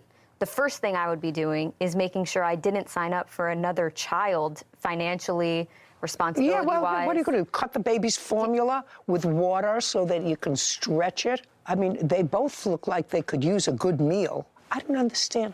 I just don't understand the thought process. And it's always the innocents that suffer because even the dogs are innocents. Clearly, the babies, but clearly the dogs are innocents. You know, they just want to be fed and have a home with, you're not a 4-month-old puppy eating bread until they can find somebody that can give them something more nourishing. It's absolutely outrageous and irresponsible and tragic. That's what I think. Life isn't getting any different from what it was 40 years ago. It just stays the same. Yeah. Well, at least the golden retriever is in a good home, goes to the vet, hopefully is getting fed real dog food. So there's a bright side or a silver lining in the end of that. So. Right. Now, if you could just find reasonable parents to take care of these 2 children. Are suing John's former client, Cynthia Booth, and her fiancé, Dwayne Burnley, for posting damaging reviews. Court come to order. All rise. Have a seat, please. Hello, Judge. Why are you Case coming? 2079, Frazee versus Burley Booth. Thank you. You're welcome. Mr. Frazee, you are an electrician by trade. Correct. And how long have you been in that business, sir? Since 1986 as a license and 1978 as an electrician. Now, maybe a decade ago, you're going to give me the exact year, month and year. You were called to do a job for this lady. Your last name is? Booth. Miss Booth. And you did an electrical job for her. We'll go into it more fully in a minute. When you were doing that job, you brought in a helper. This gentleman whose name is Mr. Burnley. That's correct. And before you brought in Mr. Burnley, I gather from the papers, Mr. Burnley did not know Miss Booth. Would that be a fair statement? That's a fair statement, but he did not bring me in. I was actually just driving down the street, and I'm new to the mountain, and I drove by and saw Mr. Frazee there, and I was... Listen, this is not Gone with the Wind. This is not War and Peace. I asked you a simple question. Before you were brought in on the job, you didn't know Miss Booth. That's correct. Right. And that was about 10 years ago. Correct. Since that time, since you were brought in on the job, you and Miss Booth have gotten to know each other a lot better. Correct. And I assume that by a lot better, that the two of you live together. Correct. And you've been living together for how long? Since November. Of this last year, yes. November of 2021. But prior to that, you were social friends. Correct. And that social friendship started when first introduced to her at this job. It's the first time you met her. Oh, that's the first time I met her, correct. Correct. This is your problem, and this is the nature of your lawsuit. You allege that you did a job for Miss Booth almost a decade ago, and you came to ascertain that Miss Booth and/or Mr. Burnley had written some negative reviews about your company, currently wrote negative reviews about your company based on work that you did 10 years ago. Yes. That's your complaint. And you asked them to take them down. First they did, then they didn't. You found other ones posted in different areas. Now, Mr. Burnley, are you a working man, sir? Yes. What kind of work do you do? I'm an electrical contractor in Okay. Now, at the time that you first met Mr. Frazee, did you have your own company? Yes. You had your own company. Yes. In what year did you do Miss Booth's job? I did it on April 30th, 2013, Your Honor. That's not correct. That's not correct. Shh. Month and year, you say you did the job. The job was done on May 9th of 2013. Okay, so we're off by a month. Is that right? I don't care. You were talking about 9 years ago. Correct. Now, tell me something about the job. What was the nature of the electrical job that you were doing? An older home needs to have at least a minimum of a 100-amp service. Ms. Booth's home had a 70-amp service at the time. She was purchasing it, and that came up on the inspection report to replace that, which I was engaged to do. So far, correct? No. Well, now I'll have your version. Did you have to upgrade the electric? I had to upgrade due to a homeowner's insurance. Okay, That's well, what they required. What's the difference in what he said? He said that you had to have your electricity upgraded, and it came up in the inspection report. It did not come in an inspection report. Well, then how did they find out? I was found out honest about with my policy. What do you mean you were honest with your Well, policy? they asked me what year the house was and what amperage it had, and I said 75. And your insurance company said to you, it has to be 110. 100. Or 100. Yes. Before you could move into the house, for one reason or another, you had to upgrade the electric. Correct. Okay, and you hired Mr. Frazee to do that. Yes, they were my friends. I don't care whether he was your friend or not. If he was your friend and he was a vet, you wouldn't have hired him to do your electrical work. Of course He was not. your friend and he was an electrical contractor. Right, correct. And when he came to your house to look at the job, did he come alone or with a helper? Alone. Once you change the ampage in a house, do you have to get somebody from either the county or the city where you live to sign off on it? That's either a yes or a no. Yes. And once Mr. Frazee did that, modified the ampage, did you have an inspection? Yes, Your Honor. Do you have that inspection? Yes. I'd like to take a look at it. And the job was not... I didn't ask you anything. Okay. That also includes Mr. Burnley's inspection. Just a second. I'm sorry. Don't volunteer. I'm old. I get confused. I try to keep these things very linear, so even I understand them. This is the inspection sign-off on the work that you did in 2013. Have you seen it? Yes, of course you have. No. Well, show it to them. You do remember that you had to have an inspection afterwards? Of course. Ms. Booth. Of course. Okay, it's just common sense. If you didn't have the work done and you said to your insurance company, I had the work done, the insurance company would say to you, show me proof that you had the work done, otherwise we're not giving you insurance. Correct. So you know you had an inspection after he completed the work. It wasn't after the work. The work was never. Shh. I didn't ask you anything. Okay. But I will answer for you. She Your wasn't. Honor. You can. Okay. You can. So the insurance company accepted your word that the work was done? Yes. Okay. Can I have that back, please? And I did tell them I had it signed off, but it was signed off when the job was half done. That's your problem. You want to sign off when something's half done? Fine. I wouldn't sign off when my hair was half dry. I'm saying to you that it was nasty and malicious. And it wasn't until the two of you were coochie-coochieing that all of a sudden we got negative reviews about a job they did 9 years before. That's ridiculous. It's mean-spirited.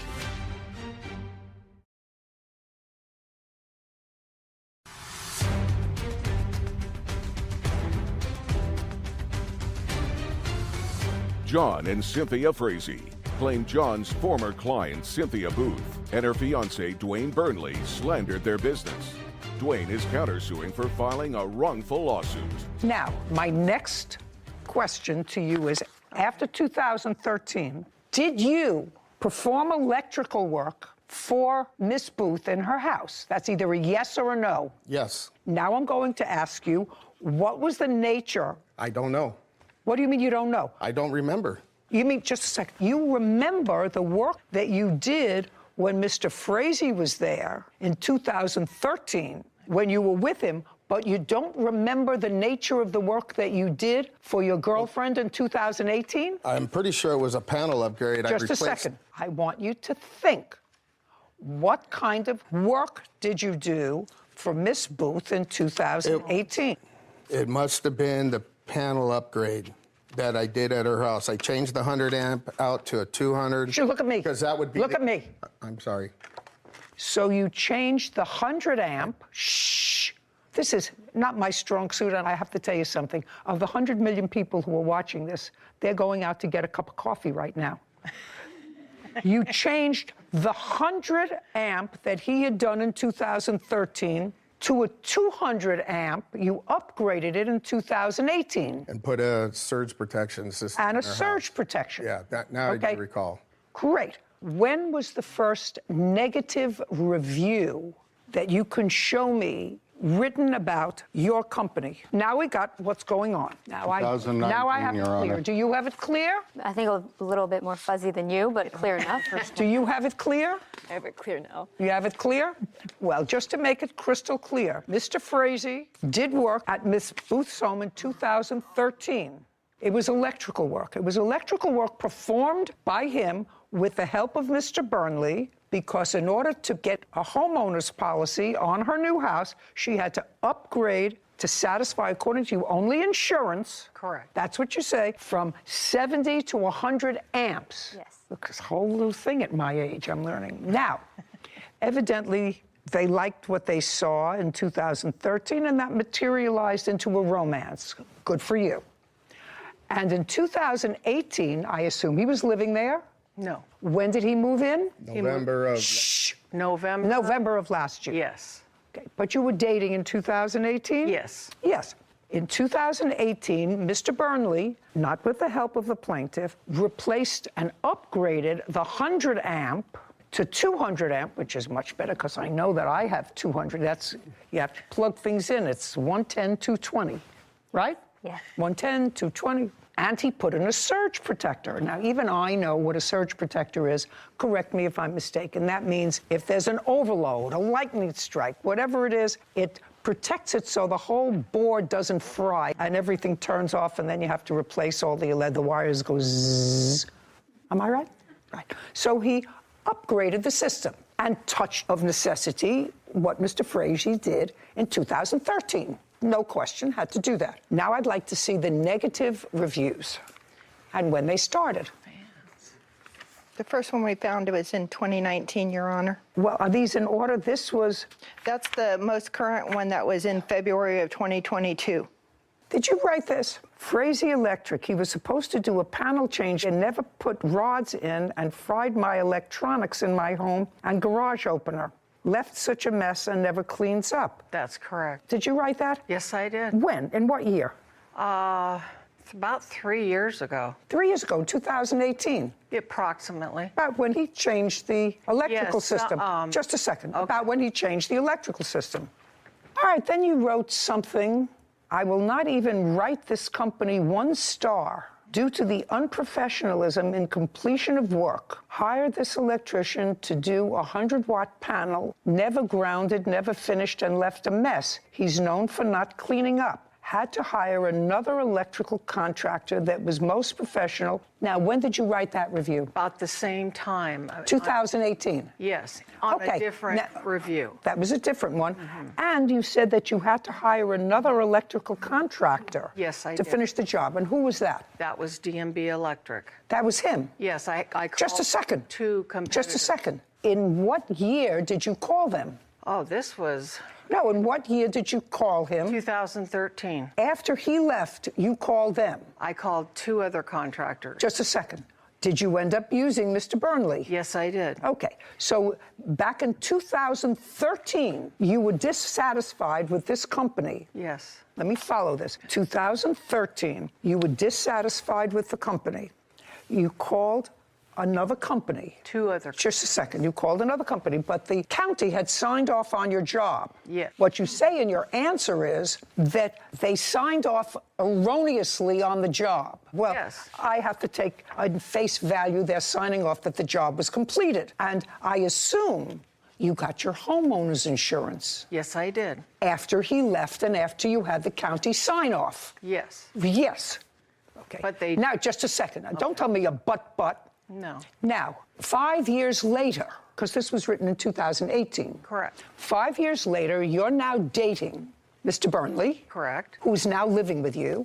No. Who had, well, you say you moved in 2021. Oh, 21. Yes. I thought you Yeah, who's now living Yeah. with you. You began dating in 2018. That's correct. And Mr. Burnley, who is now living with you, and in 2018, you woke up one morning and said, who now has his own electrical company, woke up and said, 5 years ago, Mr. Frazee's company and he did not do a professional job in my panel. And now we're dating. And now all these negative reviews come, not in 2013 when we, Sarah, you have Yelp and all those things in 2013? I'm not sure if I can get back that far, but I could search. And I wasn't aware of Yelp.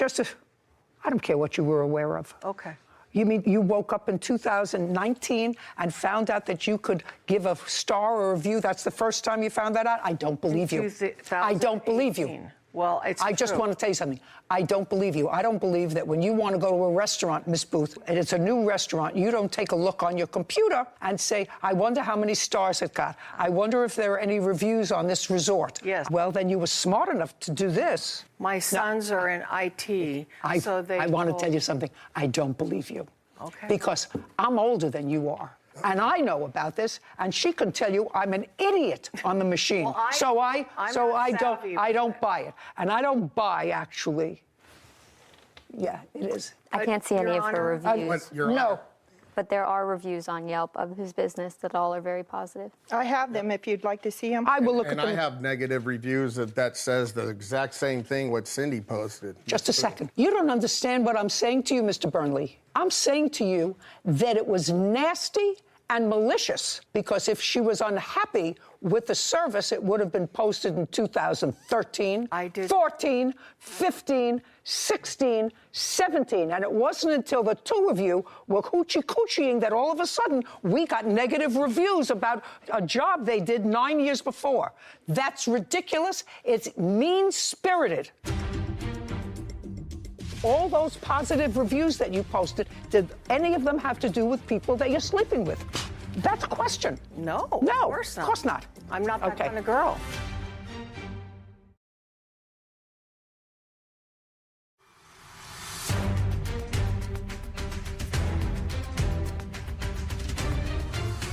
Electrician John Frazee has accused his former client, Cynthia Booth, of posting damaging reviews years after the job was completed. It's mean-spirited. That's not correct. Just a sec. You say it's not correct. Well, I'm looking saying- at the timeline. I'm looking at an inspector's report. Right. Who is a disinterested party, who signed off on an electrical work. I'm listening to Mr. Burnley, who 5 years later did work that replaced his work from 100 amps to 200 amps with a surge protector, and all of a sudden, you start writing negative reviews about their company. That's the timeline. And if you want to try to fill me in and make me feel as if I made a mistake, I'll give you 30 seconds to do it. Okay. Yes, we started seeing each other in 2014. And my sons are in IT administration, and they had told me, Mom, you don't know Don't about tell me Yelp? what your sons. Don't tell me what your sons Okay, told you. I didn't know about Yelp or Google reviews back at that time because I'm not computer savvy.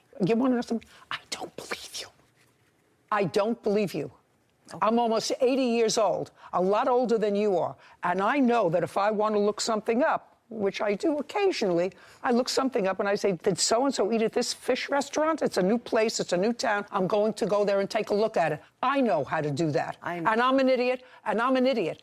And if you just found it out, if you just found out I'm how to old do it, school. then there was no reason for your first review to be about his company. No. About a job that was There's done. 91 other reviews I've posted. Just a second. Positive or negative? Positive. Are you sleeping with any other electrician? No, I'm not. Just a second. That's the end. All those positive reviews that you posted, did any of them have to do with people that you're sleeping with? That's a question. No, No, of course not. Of course not. I'm not that kind of girl. What I'm telling you is the timeline doesn't make sense. These nasty reviews written about a job that started 9 years before, in this case, 6 years before, now that you are sleeping with a head of an electrical company, don't make sense. And my nose tells me if it doesn't make sense, it's not true. Now, when you came back a month later, what else did you do? That's it. Didn't At that clean up a time. mess. At Just a that second. time. Didn't clean up a mess. Yes, I cleaned up the mess. You cleaned up what My mess? mess. He your doesn't mess. clean up his mess. Well, you didn't. That's what she told you. No, I have other reviews of other people on the internet that posted that. I'm asking you a question. You didn't clean up his mess. I didn't clean up his mess. I misunderstood you. Okay, well, that's what I said. sorry. You didn't clean up his mess. No, I cleaned up his mess. And didn't write a review. Well, I didn't know about Yelp. I'm telling you, you can say it until the cows come home. not I don't true, Your believe Honor. you. I don't believe you. And I don't believe that the first year that you found out to write a review is when you and Mr. Burnley started a relationship. I just don't believe it. No. And I think it's mean-spirited. You have to know, Miss Booth, I think it's mean-spirited. But we were seeing each other in 2014. You were seeing each other in 2014. Yes. You have a company, sir? Yes, I Do you do. have a company? Yes. Are you licensed? Yes. What's the name of your company? DMB Electric Inc. Just would you take a look at that, Sarah? It'll be under DMB Electric Services Inc. And in what year was your company formed? This She's- one, this this- one, 2013. He had a prior I had a prior one. 2013. Yes, Your Honor. Was that before or after you did her job with him? Before The or license- after? I had the license before. No, the company. I said, was the Yes, company the company formed? was established. Careful, because she's a whiz with the computer. No, that's good. Was your company formed before? Yes, Your Honor. Before you did the job with him? Yes. Okay, in what month in 2013? I don't know. Are you what day. guessing? Yeah, I'm going Are to you guess guessing? January. Yes. Was it before or after you did the job with the plaintiff? If you don't know the answer, say, I don't remember. I don't remember. Okay, now. The business was incorporated March 20th of 2013. Does it have any reviews? Only 4 from the past 2 years on Yelp, all positive. By the way, did you ever write a review for him? Did you ever write a review for Mr. Burnley's company? Is not an answer. Did you ever write a review for Mr. Burnley's company? Stop shaking your head, Mr. Burnley. Did you ever write a review for Mr. Burnley's company? No. Okay. I don't know what it is that you didn't understand. Sir, you didn't say much. You don't have to say much. I got what went on here, and I think it was mean-spirited, and you're suing for $10,000. Yes, Your I Honor. think that their reviews And the abuse of the critique of your business warrants the award of $10,000. You have a counterclaim. Which one of you has a counterclaim? I do. Yeah. I'm going to tell you something. Your counterclaim's dismissed. I think that you were a co-conspirator in her writing these reviews. Not. Counterclaim is dismissed. Judgment for the plaintiff in the amount of $10,000. We're finished here. Thank you very much. Your Honor. This court We're is done. adjourned. During the COVID shutdown, when nobody had any work in a small community of 5,500 people, that's what they chose to do. Hey, I'm glad it's behind me, man. That's all I can say. He was just getting his license, and I helped him begin his business, and this is how he serves me. I agree with the judgment, but why $10,000? That seemed a little high for me. You can permanently hurt somebody's business, their livelihood, if you write a negative review. Because people more and more rely on the internet when they seek a service, rely on somebody else to say, I've had a good experience or I've had a bad experience. I believe, based upon the timeline that we heard, that the defendants wrote these reviews for a reason other than bad electrical work. Because if there was bad electrical work, that would have shown itself between 2013 and 2018 when her